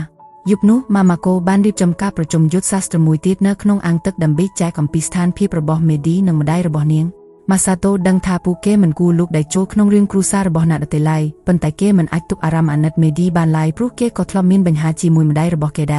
រនេះគឺជាហេតុផលដែលគេចង់ដោះស្រាយបញ្ហារបស់ពួកគេហើយចង់បានជំនួយពីអ្នករាល់គ្នាទ ទោះបីជាមានការចំណានបន្តិចបន្តួចចំពោះការដែលគេបារម្ភពីមេឌីខ្លាំងពេកប៉ុន្តែវាយក៏យល់ព្រមជួយគេដោះស្រាយបញ្ហានេះដែរថ្ងៃបន្ទាប់សិស្សទាំងថ្នាក់មានក្តីរំភើបចំពោះពិធីបុណ្យសាលាប៉ុន្តែម៉ាសាដូមានការបារម្ភព្រោះពួកគេមិនបានទទួលដំណឹងជាមុនឡើយគ្រូបញ្យល់ថាពិធីបុណ្យនេះត្រូវបានបង្កើតឡើងដើម្បីពង្រឹងសមត្ថភាពរបស់ពួកគេក្នុងស្ថានភាពពិតប្រាកដដែលជាហេតុផលដែលពួកគេមិនបានដឹងជាមុនដោយសារវាជាពិធីបុណ្យឪពុកម្ដាយក៏ត្រូវបានអនុញ្ញាតឲ្យចូលរួមដែរម៉ាម៉ាកូក៏ប្រញាប់ចូលមកហើយស្នើឲ្យពួកគេបើកហាងកាហ្វេតូចមួយសម្រាប់ពិធីបុណ្យដែលមានទំនុកចិត្តថាគាត់អាចធ្វើម្ហូបបានយ៉ាងល្អមេតាម៉ាម៉ាក៏បង្ហាញខ្លួនហើយប្រកាសថាគាត់ក៏នឹងបើកហាងកាហ្វេដែរដើម្បីប្រកួតប្រជែងមើលថានរណាដែលលក់ដាច់ជាងថ្ងៃបន្ទាប់សាលារៀនទាំងមូលត្រូវបានតុបតែងយ៉ាងស្អាតសម្រាប់ពិធីបុណ្យខណៈពេលដែលម៉ាសាដូកំពុងយូរបាបន្លែគេបានឃើញតួអង្គក្នុងគេម្នាក់កំពុងសុំសេចក្តីស្រឡាញ់ពីម្ដាយរបស់គេម៉ាម៉ាកូបានប្រសេធបូរស្នោះមិនត្រឹមតែដោយសារគេមានរូបរាងដូចតួអង្គក្បាលទំពាំងខ្លាំងពូកែប៉ុណ្ណោះទេប៉ុន្តែមកពីគាត់ជាម្ដាយដែលផ្ដល់អតិភិបខ្លាំងបំផុតលើម៉ាសាដូមេឌីបង្ហាញខ្លួនហើយប្រាប់ម៉ាសាដូថាម្ដាយរបស់គេពិតជាមានប្រជាប្រិយភាពខ្លាំងណាស់ដោយបង្ហាប់ថាទូដាក់ស្បែកជើងរបស់គាត់ពោពេញដោយសម្បត្តិស្នេហាបន្ទាប់មកនាងក៏សុំទោសក្នុងនាមម្ដាយរបស់នាងដោយបញ្យល់ថាជួនកាលគាត់ធ្វើរឿងហួសហេតុដើម្បីចង់ឈ្នះ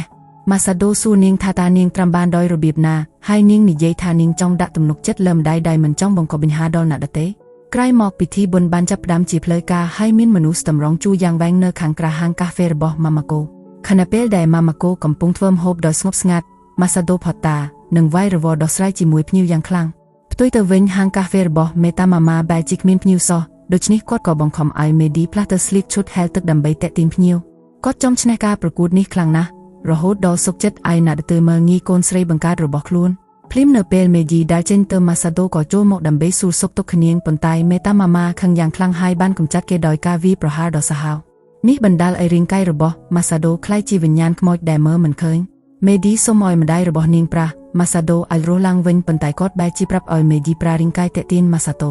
ដើម្បីឲ្យគេបំផ្លាញហាងកាហ្វេខ្លួនឯងទៅវិ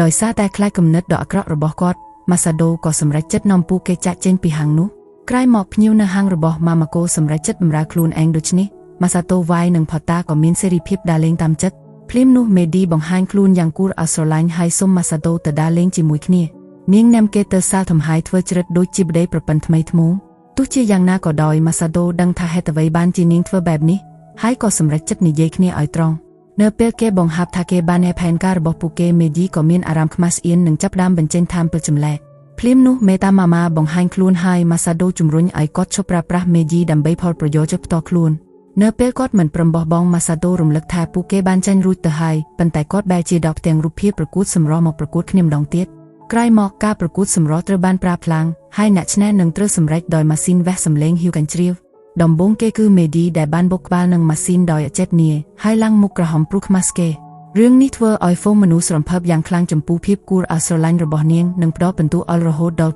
90បន្ទាប់មកវាយក៏ឡើងឆាក់ហើយព្យាយាមធ្វើតាមកាយវិការរបស់មេឌីប៉ុន្តែសម្លេងដែលទទួលបានគឺមានតែសម្លេងសត្វយំដែលស្ដាប់ទៅដូចជាមិនចាប់អារម្មណ៍សោះមុនពេលផលត្រូវបានប្រកាសម៉ាម៉ាកូបានឡើងលើឆាក់ហើយសូមឲ្យវាយជួយបញ្ឆេះចង្រកានដោយមិនអាក់កំភ្លើងដែលមិនដឹងថាទីនេះកំពុងមានការប្រកួតសម្រស់ឡើយនៅពេលឃើញម៉ាស៊ីនវាស់សម្លេងគាត់ក៏ឆ្លៀតឱកាសផ្សាយហាងកាហ្វេរបស់គាត់ដែលធ្វើឲ្យហ្វូងមនុស្សហ៊ូកាញ់ជ្រាវខ្លាំងរហូតដល់ម៉ាស៊ីនឡតដល់ពិន្ទុ999ជាមួយគ្នានេះម៉ាម៉ាកូត្រូវបានប្រកាសថាជាអ្នកឈ្នះដូច្នេះម៉ាសាដូក៏ណាំមេឌីរត់ចេញមុនពេលម្ដាយរបស់នាងស្ដីបន្ទោសវាយបាននិយាយលើកទឹកចិត្តមេឌីឲ្យមានភាពរឹងមាំនិងឈប់ធ្វើតាមអ្វីដែលម្ដាយប្រាប់គ្រប់យ៉ាង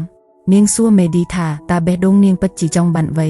ហើយនាងឆ្លើយថានាងគ្រាន់តែចង់បើកហាងកាហ្វេជាមួយមិត្តភក្តិនិងមានពេលសប្បាយរីករាយជាមួយគ្នាប៉ុន្តែរឿងដែលសោកសៅគឺនាងគ្មានមិត្តភក្តិសោះដូច្នេះនាងត្រូវនៅជិបជាមួយម្ដាយទោះជាយ៉ាងណាក៏ដោយម៉ាសាដូនិងអ្នកផ្សេងទៀតបានកាត់សម្ដីនាងភ្លាមដោយរំលឹកថានាងមានពួកគេជាមិត្តហើយនាងអាចធ្វើអ្វីគ្រប់យ៉ាងដែលនាងចង់បានជាមួយពួកគេនៅពេលឃើញគ្រប់គ្នាមានចិត្តល្អចំពោះនាងមេឌីក៏យំខ្សឹកសួរហើយពួកគេក៏ស្វាគមន៍នាងចូលក្នុងក្រុមដោយក្តីរីករាយភ្លាមនោះមេតាម៉ាម៉ាបង្ហាញខ្លួនហើយចាប់មេឌីដោយសួរថាហេតុអ្វីបានជានាងរត់ទៅជាមួយម៉ាសាដូនៅពេលនាងបញ្យល់ថានាងមានមិត្តថ្មីមេតាម៉ាម៉ាក៏ខឹងយ៉ាងខ្លាំងហើយរៀបនឹងវីនាងសំណាងល្អម៉ាម៉ាកូបង្ហាញខ្លួនទាន់ពេលនិងបញ្ឈប់គាត់មិនឲ្យវាមេឌីគាត់ព្យាយាមបញ្យល់ថាការបង្ខំកូនឲ្យខ្លាយជាលេខ1អាចបង្កឲ្យមានសម្ពាធខ្លាំងប៉ុន្តែមេតាម៉ាម៉ាបង្ហាប់ថាគាត់ធ្វើបែបនេះដើម្បីឲ្យគេហៅគាត់ថាជាម្ដាយដ៏ល្អបំផុតប៉ុណ្ណោះដោយដឹងថាម្ដាយធ្វើគ្រប់យ៉ាងដើម្បីតែខ្លួនឯងមេឌីក៏ផ្ទុះកំហឹងហើយបញ្ចេញថាមប្លង់ងឹតទាំងអស់ដែលលាក់ក្នុងខ្លួនដោយសារតែការស្អប់ខ្ពើមមេឌីបានប្រែកាយជាស្រមូលនេកដ៏ធំហើយត្រៀមខ្លួនសងសឹកម្ដាយរបស់នាង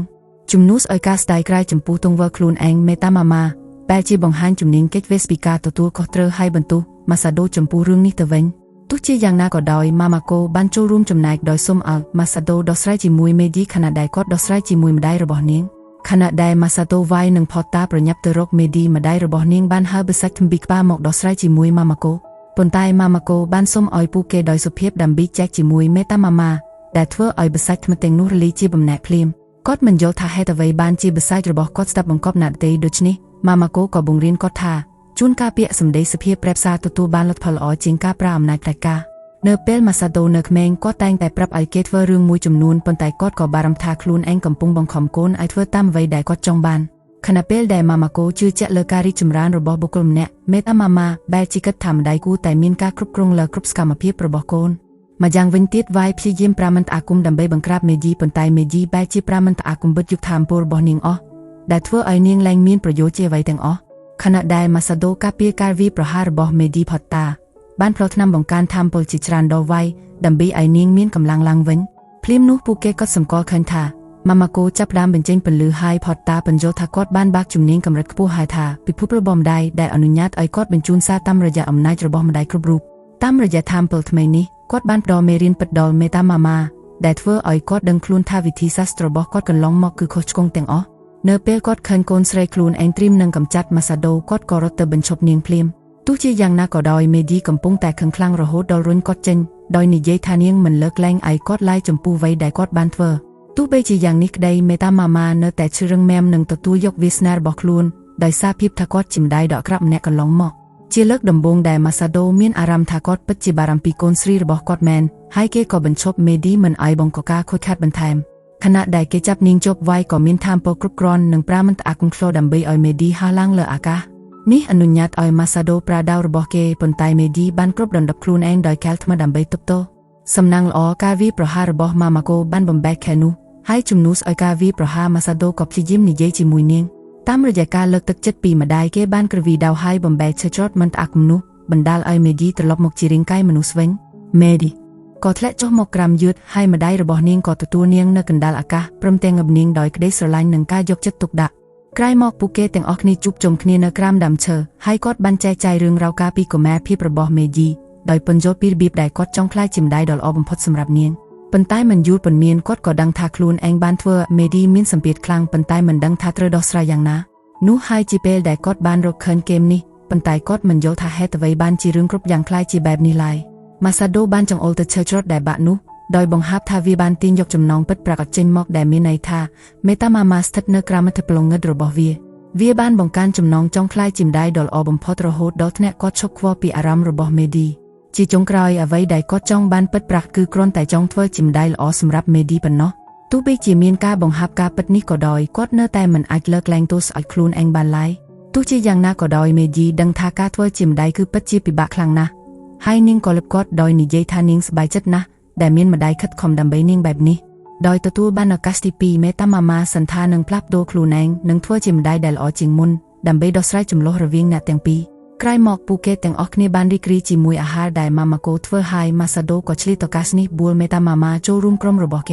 ់គេនិយាយថាពួកគេត្រូវការអ្នកព្យាបាលដែលមានសមត្ថភាពដូចជាគាត់ប៉ុន្តែមេតាម៉ាម៉ាបដិសេធដោយនិយាយថាគាត់ត្រូវចាក់ចេញពីហ្គេមដើម្បីទៅសម្រាកនៅពិភពពិតវិញទោះជាយ៉ាងណាក៏ដោយគាត់មិនមានបញ្ហាអ្វីឡើយប្រសិនបើមេឌីចូលរួមក្រុមរបស់គេហើយថែមទាំងផ្ដល់សេរីភាពឲ្យនាងជ្រើសរើសដោយខ្លួនឯងទៀតផងដោយមានជំរើសក្នុងដែរមេឌីក៏សម្រេចចិត្តទៅជាមួយម៉ាសាដូនិងអ្នកផ្សេងទៀតដើម្បីក្លាយជាសមាជិកក្រុមរបស់ពួកគេម៉ាសាដូមានចម្ងល់ថាតើក្មេងពិតជាអាចលេងហ្គេមនេះដោយគ្មាននៅពុកម្ដាយបានមែនទេហើយស៊ីរ៉ាសេក៏បង្ហាញខ្លួនមកប្រាប់ថានាងបានធ្វើការលើកលែងសម្រាប់មេឌីនិងវាយជាចុងក្រោយវាដល់ពេលដែលត្រូវទទួលវត្ថុដែលបានសញ្ជាក្នុងក្រដាសផ្សាយហើយប៉ុន្តែស៊ីរ៉ាសេបង្ហាប់ថាពួកគេត្រូវបង្វិលកងសំណាងដោយប្រើពិន្ទុជំនាញដើម្បីទទួលបានវត្ថុទាំងនោះបន្ទាប់ពីការបង្វិលអស់ពេញមួយថ្ងៃនិងអស់ពិន្ទុជំនាញជាច្រើនម៉ាម៉ាកូទទួលបានតែវត្ថុបង្កើនសុខភាពជាច្រើនខណៈដែលវាយទទួលបានបង្កើនថាមពលយ៉ាងច្រើនសំណាងល្អផតតាទទួលបានទុក្ខតាសិទ្ធដែលនាងចង់បានហើយមេឌីសម្រេចចិត្តរក្សាពិន្ទុជំនាញរបស់នាងទុកដើម្បីបង្កើនសមត្ថភាពនៅពេលក្រោយដោយសារពួកគេខិតខំប្រយុទ្ធខ្លាំងស៊ីរ៉ាសេក៏ផ្ដល់ការបង្វិលបន្ថែមមួយទៀតហើយម៉ាសាដូក៏បង្វិលបានអោអ៊ីមដែលមានតែម្ដាយប៉ុណ្ណោះដែលអាចស្លៀកបាននៅពេលស្លៀកអោអ៊ីមនោះម៉ាម៉ាកូចាប់ផ្ដើមបញ្ចេញពន្លឺនិងសន្តាននឹងថែរក្សាកាដូដែលម៉ាសាដូផ្ដល់ឲ្យនេះឲ្យបានល្អបំផុត ថ្ងៃបន្ទាប់ម៉ាម៉ាកូកំពុងបំពេញការស្ទង់មតិអំពីបទពិសោធន៍របស់គាត់ក្នុងហ្គេមកន្លងមកខណៈដែលអ្នកផ្សេងទៀតកំពុងរងចាំគាត់ឲ្យរួចរាល់ផតតាក៏ចាប់អារម្មណ៍ឃើញហ្វូងបិសាចយ៉ាងច្រើនកំពុងសម្ដើមគ្រោះពួកគេម៉ាសាដូដឹងថាវាគឺជាឱកាសដើម្បីកម្ចាត់ពួកគេនិងយកពិន្ទុជំនាញខណៈដែលម៉ាម៉ាកូកំពុងរវល់បំពេញការស្ទង់មតិភ្លាមនៅពេលគេលោតទៅវាប្រហារម៉ាម៉ាកូក៏ចាប់អារម្មណ៍ឃើញបិសាចទាំងនោះដែរហើយក៏កម្ចាត់ពួកវាទាំងអស់ដោយការវាប្រហារតែម្ដងដែលធ្វើឲ្យគេមានអារម្មណ៍មួម៉ឺយ៉ាងខ្លាំងនៅពេលមេឌីដឹងថាការប្រយុទ្ធរបស់ពួកគេតែងតែបញ្ចប់បែបនេះនាងក៏ដើរទៅទាត់ម្នាក់ឯងព្រោះផែនការចង់ឲ្យគ្រប់គ្នាស្រឡាញ់នាងតាមរយៈការជួយសង្គ្រោះត្រូវបានរលាយបាត់ម៉ាសាដូយល់ពីអារម្មណ៍របស់នាងនិងនិយាយថាគេត្រូវរកវិធីដើម្បីឲ្យខ្លួនឯងកាន់តែខ្លាំងភ្លាមនោះគេក៏ទទួលបានក្រដាសផ្សាយមួយដែលប្រាប់អំពីគូកងងឹតថ្មីស្រឡាងដែលបើកឲ្យរុករកនរណាម្នាក់ដែលបញ្ចប់គូកងងឹតនេះនឹងទទួលបានរាល់បំណងប្រាថ្នាមួយដែលពួកគេចង់បានប៉ុន្តែគេមិនទាន់ហ៊ានសង្ឃឹមខ្ពស់ពេកឡើយមិនយូរប៉ុន្មានពួកគេបានមកដល់ទីក្រុងកំពង់ផែអាមេនហើយឃើញប៉មដ៏ធំមួយនៅកណ្ដាលសមុទ្រប៉មនោះធំខ្លាំងណាស់រហូតដល់ពួកគេមិនអាចមើលឃើញកម្ពស់របស់វាឡើយប៉ុន្តែមុនពេលពួកគេអាចចែកពីទំហំរបស់វាពួកគេក៏ត្រូវបានរំខានដោយអ្នកស្រុកដែលចង់ឲ្យពួកគេធ្វើបេសកម្មទុយតែជាច្រើនដូចជាការរកកូនដែលបាត់ជាដើមភ្លាមនោះពួកគេឃើញឈូសមួយហើយទាញវាទៅកន្លែងស្ងប់ដែលនៅទីនោះមេឌីបានទទួលការងារជំនួសវាយក្នុងការប្រាស់ស៊ីរ៉ាសេឲ្យរស់ឡើងវិញនាងបញ្យល់ពីរបៀបដែលម្ដាយជាច្រើនបានមករំខាននាងជាមួយនឹងបេសកម្មផ្សេងហើយដោយសារនាងមិនត្រូវបានអនុញ្ញាតឲ្យចូលរួមនាងក៏សម្រេចចិត្តបញ្ចប់ជីវិតតួអង្គខ្លួនឯងដើម្បីគេចចេញពីស្ថានភាពនោះទោះជាយ៉ាងណាក៏ដោយនាងបង្ហាប់ថាអ្នកបង្កើតហ្គេមមិនបានរៀបចំរឿងនេះឡើយដូច្នេះពួកគេត្រូវតែស្វែងយល់ពីវាឲ្យបានច្បាស់ក្រោយមកពួកគេទាំងអស់គ្នាជួបជុំគ្នានៅខាងក្រៅគូកងងឹតហើយស៊ីរ៉ាសេសូមឲ្យពួកគេគ្រាន់តែជួយស៊ើបអង្កេតជាមុនសិនទោះជាយ៉ាងណាក៏ដោយម៉ាសាដូចង់ដោះស្រាយគ្រប់ជាន់និងឡើងទៅដល់កំពូលដើម្បីបង្ហាញថាគេលែងជាក្មេងដែលនៅក្រោមបង្កប់ម្ដាយទៀតហើយវាយបាននិយាយលេងសាច់ថានាងមានអំណាចមើលឃើញអាណែកហើយនាងឃើញម៉ាម៉ាកូកម្ចាត់បិសាចទាំងអស់តែម្នាក់ឯងនាងថែមទាំងឃើញម៉ាម៉ាកូដណ្ដើមយកបំណងប្រាថ្នារបស់ម៉ាសាដូដោយការសុំទ្រីពងទៀតផងដោយសារតែខ្លាចបាត់បង់បំណងប្រាថ្នាម៉ាសាដូក៏សុំឲ្យម៉ាម៉ាកូនៅស្ងៀមនៅទីនោះហើយគ្រប់គ្នាទន្ទឹងរង់ចាំមើលថាតើវាយនិយាយពិតឬគ្រាន់តែនិយាយលេងសើចនៅពេលចូលទៅខាងក្នុងស៊ីរ៉ាសេបង្ហាប់ថាពំនេះត្រូវបានសាងសង់ឡើងដើម្បីបញ្ឈប់អ្នកលេងតែម្នាក់ឯងដែលមានន័យថាពួកគេត្រូវការក្រុមធំមួយដើម្បីបញ្ចប់វាមិនយូរប៉ុន្មានពួកគេបានជួបនឹងសិទ្ធពីងពីងយ៉ាស់ហើយម៉ាម៉ាកូមិនព្រមកម្ចាត់ពួកវាឡើយគាត់បានអែមកថាគេមិនត្រូវវិសិទ្ធពីងពីងនៅពេលថ្ងៃឡើយព្រោះពួកវាហាក់ដូចជានាំកណៅសំណាងល្អដោយការមិនខ្វល់ពីពីងពីងពួកគេបានមកដល់បន្ទប់ត្រួតពិនិត្យដែលនៅទីនោះម៉ាសាដូបានជឿនលើការ៉ូមួយដែលជួយបង្កើនសុខភាពរបស់គេចំណែកផតតាវិញបានរកឃើញការ៉ូដែលផ្ដោសោច្រកចេញដែលពួកគេអាចប្រើដើម្បីចាក់ចេញពីគូកងងឹតតាមចិត្តចង់វាយបានចាប់អារម្មណ៍ឃើញការ៉ូដែលមានរូបស៊ីផើលហើយជន់វាជាច្រើនដងដោយគិតថាវានឹងបង្កើនមន្តអាគមប៉ុន្តែស៊ីរ៉ាសេបង្ហាប់ថាវាគឺជាការ៉ូបិទមន្តអាគមហើយរកជំហានដែលជានឹងបង្កើនរយៈពេលនៃផលប៉ះពាល់របស់វានៅពេលវាយឡើងមានសមត្ថភាពមេឌីក៏ឃើញឱកាសល្អដើម្បីទទួលការងារជំនួសនិងដណ្ដើមយកភាពលេចធ្លោជាចុងក្រោយមានការ៉ូដែលមានរូបខ្ជិលគួចដែលបានបញ្ជូនពួកគេទៅកាន់ជើងបន្ទាប់ភ្លាមនៅជន់បន្ទាប់ពួកគេបានជួបក្មេងស្រីសាក់មេសដែលមានជ្រិតក្រអើតក្រតំណាក់ដែលហៅពួកគេថាជាមនុស្សល្ងងមុននឹងបង្ហាញកាយវិការធ្លាក់ពីលើជណ្ដាលយ៉ាងគួរឲ្យអស់សំណាចដោយធ្វើពុតថាវាគឺជាផ្នែកមួយនៃផែនការរបស់នាងណែនាំខ្លួនថាឈ្មោះអាម៉ាន់តេជាសមាជិកនៃក្រុមបាបលមួយនាងបញ្យល់ថាក្រុមនេះគឺជាក្រុមដែលក្មេងបាបលប្រឆាំងនឹងម្ដាយរបស់ពួកគេប៉ុន្តែភ្លាមនៅពេលនាងឃើញម៉ាម៉ាកូនាងក៏រត់ចេញបាត់ដោយមិនបានបញ្យល់អ្វីទាំងអស់ទោះជាយ៉ាងណាក៏ដោយនាងបានធ្លាក់ចណ្ដាលម្ដងទៀតដូច្នេះសមាជិកផ្សេងទៀតនៃក្រុមរបស់នាងក៏បង្ហាញខ្លួនដើម្បីនាំនាងត្រឡប់ទៅវិញបន្ទាប់ពីពួកគេចាក់ចេញស៊ីរ៉ាសេជឿជាក់ថាពួកគេបានប្រមូលព័ត៌មានគ្រប់គ្រាន់ហើយក៏សុំឲ្យផតាប្រសោច្រកចេញនៅខាងក្រៅស៊ីរ៉ាសេបញ្យល់ថានេះមិនមែនជាព្រឹត្តិការណ៍ក្នុងហ្គេមឡើយប៉ុន្តែវាគឺជាបញ្ហាដ៏ធំមួយក្មេងដែលពួកគេបានឃើញនៅក្នុងគូកងងឹតគឺជាអ្នកដែលបានបាត់ខ្លួនពីទីក្រុងដែលភាគច្រើនបានបោះបង់ម្ដាយរបស់ពួកគេដើម្បីចូលរួមជាមួយក្រុមបាបាល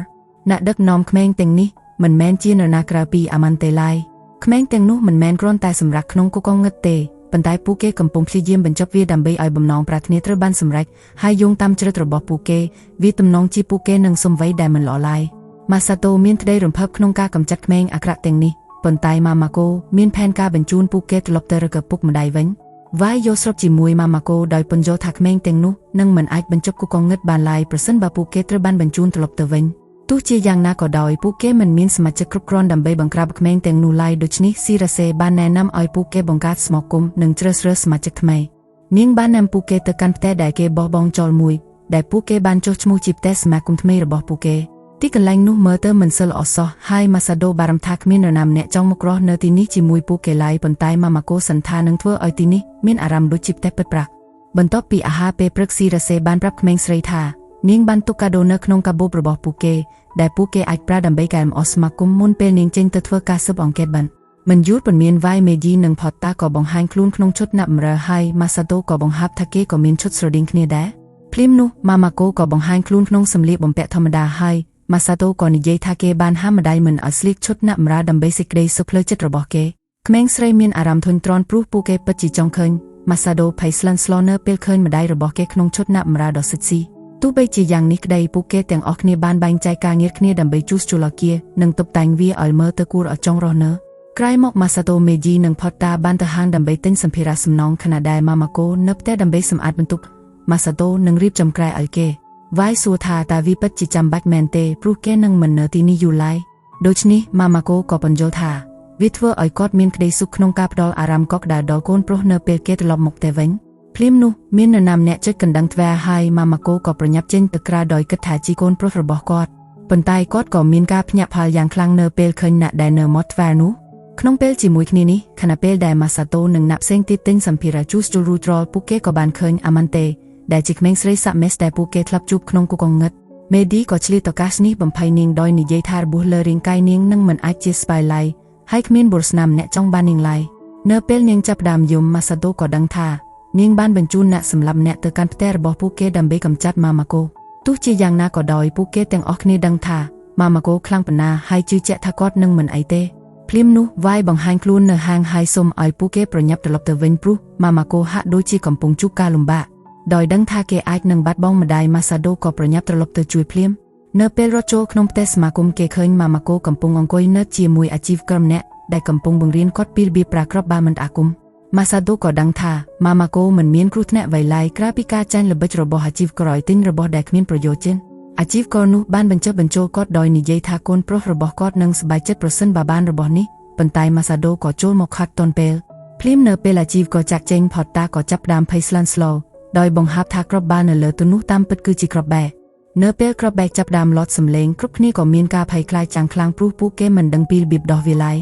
ដូច្នេះម៉ាម៉ាកូក៏វិចប់នឹងទ្រូងហើយចាប់ផ្ដើមអង្អែលវាថ្នមអ្វីដែលធ្វើឲ្យគ្រប់គ្នាភ្ញាក់ផ្អើលនោះគឺល្បិចនេះពិតជាមានប្រសិទ្ធភាពហើយគ្រាប់បែកក៏ឈប់លត់សម្លេងគាត់បង្ហាប់ថាការពីម៉ាសាតូនៅក្មេងគេតែងតែបែបនេះជានិច្ចប៉ុន្តែនៅពេលគាត់អឹបគេបែបនេះគេក៏ស្ងប់ចិត្តវិញចំពោះម្ដាយកូនម្នាក់មិនខុសពីគ្រាប់បែកឡើយដូច្នេះគាត់គិតថាវាប្រហែលជាត្រូវការវិធីសាស្ត្រដូចគ្នាដើម្បីឲ្យវាស្ងប់ចិត្តបន្ទាប់មកគាត់ក៏សរសើរម៉ាសាតូដែលបានចូលមកជួយម្ដាយដូចជាវីរបុរសម្នាក់ក្រោយមកពួកគេទាំងអស់គ្នាបានសប្បាយរីករាយជាមួយការញ៉ាំអាហារនៅក្បែរសមាគមនិងចែកគ្នាអំពីអ្នកសម្លាប់ដែលធ្វើពុតជាអាជីវករនោះភ្លាមនោះអាម៉ាន់តេក៏បង្ហាញខ្លួនមកសួរពួកគេថាហេតុអ្វីបានជាគ្រាប់បែកមិនផ្ទុះពួកគេសួរនាងថាតើនាងជាអ្នកបញ្ជូនអ្នកសម្លាប់នោះមកមែនទេហើយនាងក៏សារភាពយ៉ាងល្ងងខ្លើនាងថែមទាំងប្រាប់ពួកគេទៀតថានាងបានរកឃើញគ្រាប់បែកនោះនៅក្នុងប៉ាំហើយមិនដឹងថាត្រូវប្រើវាធ្វើអ្វីដូច្នេះនាងក៏សម្រេចចិត្តផ្ញើវាជាកាដូទៅឲ្យស្ត្រូវភ្លាមនោះម៉ាម៉ាកូក៏គ្រូកឈរដើម្បីនិយាយជាមួយនាងប៉ុន្តែអាម៉ាន់តេក៏ប្រុងប្រយ័ត្នភ្លាមព្រោះខ្លាចត្រូវគេវាយ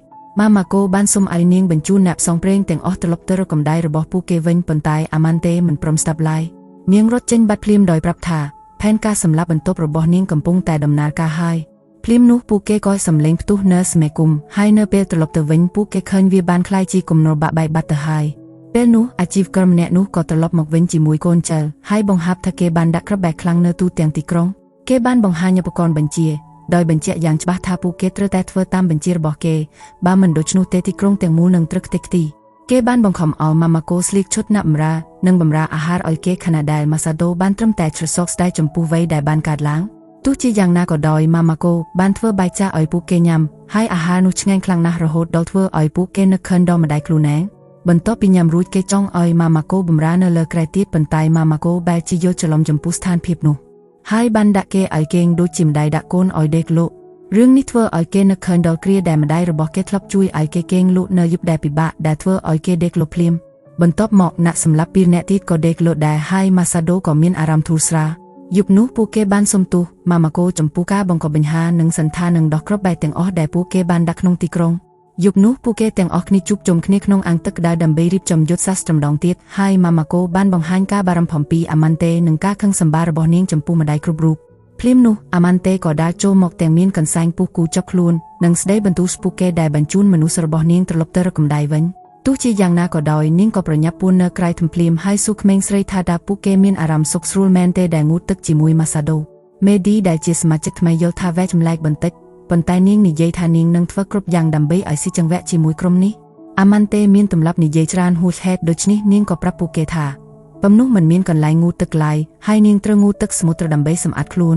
នវ៉ាយក៏ចាប់ផ្ដើមសាច់ចំអកអាយនាងដោយនិយាយថានាងធំក្លិនអំបិលហើយមេឌីបន្ថែមទៀតថារាងកាយនិងស័ក្តិរបស់នាងក៏ចាប់ផ្ដើមក្រាមដែរដោយសារតែការភ័យស្លន់ស្លោនាងក៏ជន់លើសាប៊ូហើយដួបកាប់មុខដែលធ្វើឲ្យម៉ាម៉ាកូចូលទៅពិនិត្យមើលសុខទុក្ខប៉ុន្តែអាម៉ាន់តេក៏រុញគាត់ចេញហើយបន្ទូស្គាត់ថាជាអ្នកបំផ្លាញផែនការរបស់នាងបន្ទាប់មកនាងក៏ចេញបាត់ម្ដងទៀតនិងសន្តាននឹងមកងូតទឹកនៅពេលដែលអាំងនេះទំនេរថ្ងៃបន្ទាប់ស៊ីរ៉ាសេបង្ហាញខ្លួននៅផ្ទះសមាគមជាមួយម្ដាយជាច្រើនអ្នកដែលបានផ្ដល់កាដូឲ្យពួកគេសម្រាប់ការបញ្ជូនកូនត្រឡប់ទៅផ្ទះវិញម្ដាយរបស់អ្នកសម្លាប់ម្នាក់នោះក៏នៅទីនោះដែរហើយបានបង្ខំឲ្យកូនប្រុសសុំទោសចំពោះបញ្ហាដែលគេបានបង្អល់ឡើងគាត់ក៏បង្ហាប់ថាម្ដាយទាំងអស់នឹងចូលរួមក្នុងសមាគមរបស់ពួកគេនិងជួយពួកគេកម្ចាត់ក្រុមបាបរក្នុងគុកកងឹតជាមួយគ្នានោះក្រុមម្ដាយដែលមានសមត្ថភាពខ្លាំងបានសម្រុកទៅកាន់បាំហើយម៉ាសាដូដឹងខ្លួនថាគេគឺជាបុរសតែម្នាក់គាត់នៅទីនោះគេប្រាថ្នាចង់ឲ្យមិត្តភក្តិរបស់គេនៅទីនេះដែរប៉ុន្តែពួកគេបានចាក់ចេញបាត់ទៅហើយដោយប្រាប់ថាមានការងារសំខាន់ត្រូវធ្វើដោយមិនអោយពួកគេដឹងអាម៉ាន់តេកំពុងតែតាមដានពួកគេនិងជឿជាក់ថាពួកគេមិនអាចបញ្ចុះគុកកងឹតបែបនេះឡើយទោះបីជាយ៉ាងនេះក្តីនាងសម្រេចចិត្តតាមមើលពួកគេបន្ទាបនៅពេលពួកគេខិតជិតដល់ប៉ម្ដាយម្នាក់បានបង្ហាប់ថាពួកគេបានទុកបង្អួចផ្ទះអាចមកដើម្បីឲ្យឃ្លោចេញចូលប៉ុន្តែលើនេះពួកគេដឹងថាមានចាលូចច្រើនក្នុងភូមិដូច្នេះពួកគេត្រូវត្រឡប់ទៅបិទវិញម៉ាសាតូសុំឲ្យវាយបញ្ជូនម្ដាយម្នាក់ត្រឡប់ទៅផ្ទះវិញប៉ុន្តែម្ដាយទាំងអស់បែរជាចំរំវាយនិងសុំឲ្យនាងជួយកិច្ចការផ្សេងទៀតជាច្រើនម្យ៉ាងវិញទៀតអាម៉ាន់តេបានប្រមូលគ្រាប់បែកជាច្រើនហើយត្រៀមខ្លួនក៏ពួកម្ដាយទាំងរស់ភ្លាមនោះនាងបានជន់លើគ្រាប់បែកមួយហើយធ្លាក់ចណ្ដាដែលធ្វើឲ្យគ្រាប់បែកទាំងអស់ផ្ទុះឡើងដោយអចេតនាក្រោយមកក្រុមរបស់គេក៏បានចូលទៅក្នុងប៉មហើយវាយក៏អស់ថាមពលមិនអាគំបាត់ទៅហើយដោយសារតែពួកម្ដាយបានប្រើប្រាស់ថាមពលរបស់នាងហួសហេតុនាងហត់ខ្លាំងរហូតដល់មិនអាចឈរបានដូច្នេះម៉ាសាដូក៏សុខចិត្តឲ្យនាងជិះលើក្នុងរហូតដល់នាងមានកម្លាំងឡើងវិញនៅពេលឃើញគេមានចិត្តល្អចំពោះវាយម្ដាយទាំងអស់ក៏សរសើរគេថាជាសភាពបុរសខណៈពេលដែលពួកគេបណ្ដំណើរទៅមុខពួកគេឃើញភ្លើត្រូវបានបិទដោយគំនរបាក់បែកប៉ុន្តែផតតារកឃើញភ្លើមួយសម្រាប់ពួកគេបន្ទាប់ពីពួកគេឡើងទៅដមខាងទៀតអាម៉ាន់តេដែលត្រូវបានកប់នៅក្រោមគំនរបាក់បែកនោះបានងើបឡើងវិញទាំងអារម្មណ៍មូម៉ាដែលផែនការរបស់នាងបានប្រជ័យដោយសារតែភាពល្ងងខ្លៅរបស់ខ្លួនឯងទោះជាយ៉ាងណាក៏ដោយនាងមិនព្រមបោះបង់ឡើយនិងបានប្រាមិនអាគមបញ្ជូនខ្លួនទៅកាន់ចិនបន្ទាប់ក្នុងពេលជាមួយគ្នានេះក្រុមរបស់គេបានទៅដល់ជន់ទី20ហើយយល់ថាវែកចម្លែកណាស់ដែលពួកគេមិនទាន់ជួបការរាំងវៃសោះទោះបីជាយ៉ាងនេះក៏ក្តីក្រុមម្ដាយចាប់ផ្ដើមហត់ហើយចង់ឈប់សម្រាកបន្តិចម្យ៉ាងវិញទៀតអាម៉ាន់តេបានដាក់អន្ទាក់នៅជន់ទី21ដែលនឹងវាយប្រហារនៅណាំអ្នកដោយរន្ទះប្រសិនបើគេប្រើអាវុធធ្វើពីលោហានៅក្បែរនោះទោះជាយ៉ាងណាក៏ដោយនាងក៏ត្រូវបានរំខានអារម្មណ៍នៅពេលដែលបិសាចមួយបង្ហាញខ្លួនហើយនាងក៏ដកដាវចេញមកដែលធ្វើឲ្យនាងត្រូវរន្ទះបាញ់ដោយសារតែអន្ទាក់របស់ខ្លួនឯងម្យ៉ាងវិញទៀតម៉ាសាដូនិងក្រុមម្ដាយកំពុងតែសប្បាយរីករាយជាមួយការញ៉ាំអាហារនៅជើងក្រោមដោយសារតែពួកម្ដាយហាក់ដូចជាធូរស្រាលពេកម៉ាសាដូបារម្ភថាពួកគេអាចនឹងត្រូវគេវាយប្រហារដោយមិនដឹងខ្លួនប៉ុន្តែម៉ាម៉ាកូទីនេះគេថាពួកគេនឹងត្រៀមខ្លួនជានិច្ចប្រសិនបើចាំបាច់ដោយដឹងថាម្ដាយរបស់គេគឺជាអ្នកដែលខ្លាំងបំផុតគេក៏សម្រេចចិត្តដាក់ទំនុកចិត្តលើគាត់និងសម្រាប់បន្តិចដែរក្រោយមកខណៈពេលដែលម៉ាម៉ាកូកំពុងលេងចានអាម៉ាន់តេក៏បានធ្លាក់ពីលើជណ្ដាមកដល់ជន់ទី20នៅចំពីមុខក្រុមម្ដាយតែម្ដងនាងបានប្រាប់យ៉ាងល្ងងខ្លៅថានាងបានធ្លាក់ចូលអន្ទាក់ខ្លួនឯងជាច្រើនដងហើយសួរថាហេតុអ្វីបានជាពួកគេប្រើពេលយូរម្លេះដើម្បីបញ្ចុះគុកកងងឹតនេះនៅពេលម៉ាម៉ាកូនិយាយថាវាគឺដោយសារតែពួកគេមានកិច្ចការច្រើនត្រូវធ្វើអាម៉ាន់តេក៏មានអារម្មណ៍មូម៉ឺនិងបង្ហាញការខឹងសម្បារយ៉ាងខ្លាំងចំពោះរបៀបដែលម្ដាយធ្វើឲ្យកូនរងទុក្ខម៉ាម៉ាកូនិយាយថាពួកគេនឹងឡើងទៅលើភ្លាមបន្ទាប់ពីលេងចានរួចប៉ុន្តែអាម៉ាន់តេមិនចង់រងចាំឡើយនិងចង់ដោះស្រាយគ្នានៅទីនេះតែម្ដងទោះជាយ៉ាងណាក៏ដោយជំនួសឲ្យការប្រយុទ្ធធម្មតាអាម៉ាន់តេបានបួលម៉ាម៉ាកូប្រកួតគ្នាថាតើអ្នកណាដែលលេងចានបានពូកែជាងវាយនិងមេឌីបានដើរតួជាអ្នកដាក់ចានឲ្យហើយអ្នកប្រកួតទាំងពីរទទួលបានកន្លែងលេងចានម្នាក់មួយដើម្បីមើលថាអ្នកណាដែលធ្វើបានលឿនជាងនៅពេលការប្រកួតចាប់ផ្ដើមអាម៉ាន់តេចាប់ផ្ដើមលេងចានយ៉ាងលឿនដោយបង្ហាញពីសមត្ថភាពរបស់នាងក្នុងការធ្វើការងារផ្ទះនាងជឿជាក់ថានាងមិនត្រូវការម្ដាយដើម្បីរស់រានមានជីវិតឡើយនិងសុំឲ្យម៉ាម៉ាកូទទួលស្គាល់ការបរិជ័យ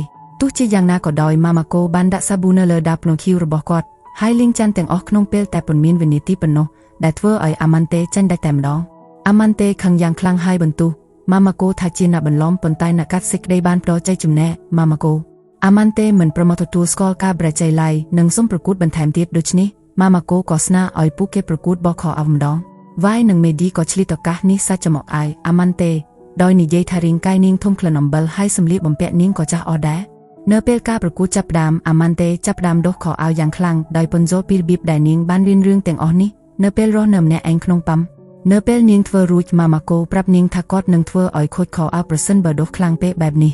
ហើយគាត់ក៏បង្ហាញវិធីបាក់ខោអាវដោយធ្នមដោយប្រើអំណាចមន្តអាគមជាថ្មីម្ដងទៀតអ្នកកាត់សេចក្តីទាំងអស់បានផ្ដល់ជ័យជំនះម៉ាម៉ាកូអាម៉ាន់តេនៅតែមិនប្រមត់ទទួលស្គាល់ការបរិជ័យនិងរត់ចេញទៅរៀបចំផែនការផ្សេងទៀតដើម្បីចង់ឈ្នះក្រោយមកក្រុមរបស់គេបានបណ្ដុះដំណើរទៅមុខរហូតដល់ជាន់ទី81ដែលនៅទីនោះពួកគេបានរកឃើញការ៉ូមួយចំនួនដែលជួយបំបត្តិភាពហត់នឿយនិងសម្ពាធផ្លូវចិត្តវាយផតតានិងម៉ាសាដូបានជន់លើវាដើម្បីសាក់លបងប៉ុន្តែស៊ីរ៉ាសេបង្ហាប់ថាការ៉ូទាំងនេះតាមពិតគឺជាអ្នកលួចយកគ្រឿងបរិក្ខាររបស់អ្នកលេងទាំងអស់ដូច្នេះឥឡូវនេះម៉ាសាដូនៅសល់តែដាវនិងខោក្នុងតែប៉ុណ្ណោះប៉ុន្តែបញ្ហាធំបំផុតរបស់គេគឺការដែលម្ដាយរបស់គេក៏បានជឿនលើការ៉ូនោះដែរក្រោយមកពួកគេបាននាំសម្លេងបិសាច់នៅក្រៅទ្វារមួយហើយស៊ីរ៉ាសេសុំឲ្យពួកគេបណ្ដំណើរដោយប្រុងប្រយ័ត្នព្រោះពួកគេចិត្តដល់កំពូលហើយខណៈដែលម៉ាសាដូនិងអ្នកផ្សេងទៀតត្រៀមខ្លួនប្រយុទ្ធទ្វារក៏បើកឡើងហើយពួកគេដឹងថាពួកគេគ្មានការការពារអ្វីឡើយដោយសារតែគ្មានសម្លៀកបំពាក់ទោះជាយ៉ាងណាក៏ដោយភាពតានតឹងទាំងអស់ត្រូវបានរលាយបាត់នៅពេលដែលអាម៉ាន់តេដែលចេញពីទ្វារនោះតែមានតែខោក្នុងចុកខ្លួនដែរវាប្រែធីនាងមិនដឹងខ្លួនថាខោអាវនាងបាត់អស់ឡើយហើយបានរកវិធីធ្វើឲ្យខ្លួនឯងខ្មាស់គេម្ដងទៀតលើកនេះនាងសម្រេចចិត្តបញ្ចប់រឿងគ្រប់យ៉ាងនិងបាននាំយកក្រុមបិសាចដែលនាងបានប្រមូលក្នុងគុកកងងឹតមកជាមួយពួកគេបានសម្រេចចិត្តរួមគ្នាថាម៉ាសាដូម្នាក់ឯងគឺគ្រប់គ្រាន់ដើម្បីកម្ចាត់ពួកគេហើយប៉ុន្តែម្ដាយម្នាក់បានចាប់អារម្មណ៍ឃើញពីភាពស្រដៀងគ្នារវាងបិសាចទាំងនោះនិងកូនរបស់ពួកគេអាម៉ាន់តេបង្ហាប់ថាអ្នកសម្លាប់ម្នាក់នោះនិងមនុស្សរបស់គេបានមកបំនេះតាំងពីដំបូងហើយបានបញ្ចុះបញ្ចូលអ្នកផ្សេងទៀតឲ្យបែបបលប្រចាំនឹងនាងដូច្នេះនាងក៏បានប្រែកាយពួកគេទាំងអស់ឲ្យទៅជាបិសាចដែលស្ដាប់តាមបញ្ជារបស់នាងវិញពួកម្ដាយមានអារម្មណ៍រន្ធត់យ៉ាងខ្លាំងនៅពេលបែបនេះនិងបានសុំឲ្យម៉ាម៉ាកូកុំធ្វើបាបកូនរបស់ពួកគេដែលធ្វើឲ្យម៉ាម៉ាកូសម្រេចចិត្តដាក់អាវុធចុះម្យ៉ាងវិញទៀតអាម៉ាន់តេមិនខ្វល់ឡើយនិងសុំឲ្យក្មេងវាយប្រហារម្ដាយរបស់ពួកគេអ្វីដែលគួរឲ្យភ្ញាក់ផ្អើលនោះគឺបិសាចទាំងនោះក៏បានដាក់អាវុធចុះដែរហើយចាប់ផ្ដើមយំព្រោះពួកគេគ្រាន់តែចង់ត្រឡប់ទៅរកម្ដាយវិញប៉ុណ្ណោះទោះជាយ៉ាងណាក៏ដោយអាម៉ាន់តេបានដាក់គ្រាប់បាល់មន្តអាគមមួយចេញមកហើយបង្កើតរង្វង់មន្តអាគមដែលធ្វើឲ្យពួកគេទាំងអស់មានកំហឹងយ៉ាងខ្លាំងមន្តអាគមនេះបានទាញយកចំណងងឹតបំផុតរបស់ក្មេងចេញមកដូច្នេះពួកគេក៏ចាប់យកអាវុធម្ដងទៀតនិងចាប់ផ្ដើមចូលទៅជិតក្រុមម្ដាយម៉ាសាដូគ្មានចម្រេះអ្វីឡើយប៉ុន្តែមេឌីនិងវាយបានចូលមកបង្កើតរបាំងការពារនិងប្រាមន្តអាគមដើម្បីឲ្យបិសាចទាំងនោះវង្វេងស្មារតីដោយមិនធ្វើឲ្យពួកគេរបួសឡើយជាមួយគ្នានោះម៉ាម៉ាកូបានដើរទៅរកពុកម្ដាយនិងប្រាប់ពួកគេថាកូនរបស់ពួកគេអាចធ្វើឲ្យពួកគេរបួសក្នុងស្ថានភាពបែបនេះពុកម្ដាយបានបន្ទោសអាម៉ាន់តេចំពោះរឿងគ្រប់យ៉ាងប៉ុន្តែម៉ាម៉ាកូបានធ្វើឲ្យពួកគេឃើញថាក្មេងទាំងនេះសុទ្ធតែមានការឈឺចាប់ឬគ្មានក្តីសុខចំពោះរបៀបដែលឪពុកម្ដាយប្រព្រឹត្តចំពោះពួកគេដើម្បីឲ្យពួកគេត្រឡប់មកជាធម្មតាវិញម្ដាយត្រូវតែដោះស្រាយបញ្ហានិងធ្វើឲ្យពួកគេឃើញថាពួកគេពិតជាត្រូវបានស្រឡាញ់និងយកចិត្តទុកដាក់ក៏ធ្វើឲ្យពួកគេយល់ថាទោះបីជាមានបំណងល្អក៏ដោយក៏ម្ដាយអាចធ្វើខុសដែរនិងត្រូវដោះស្រាយវាជាមួយកូនដើម្បីមានទំនាក់ទំនងល្អជាមួយគ្ន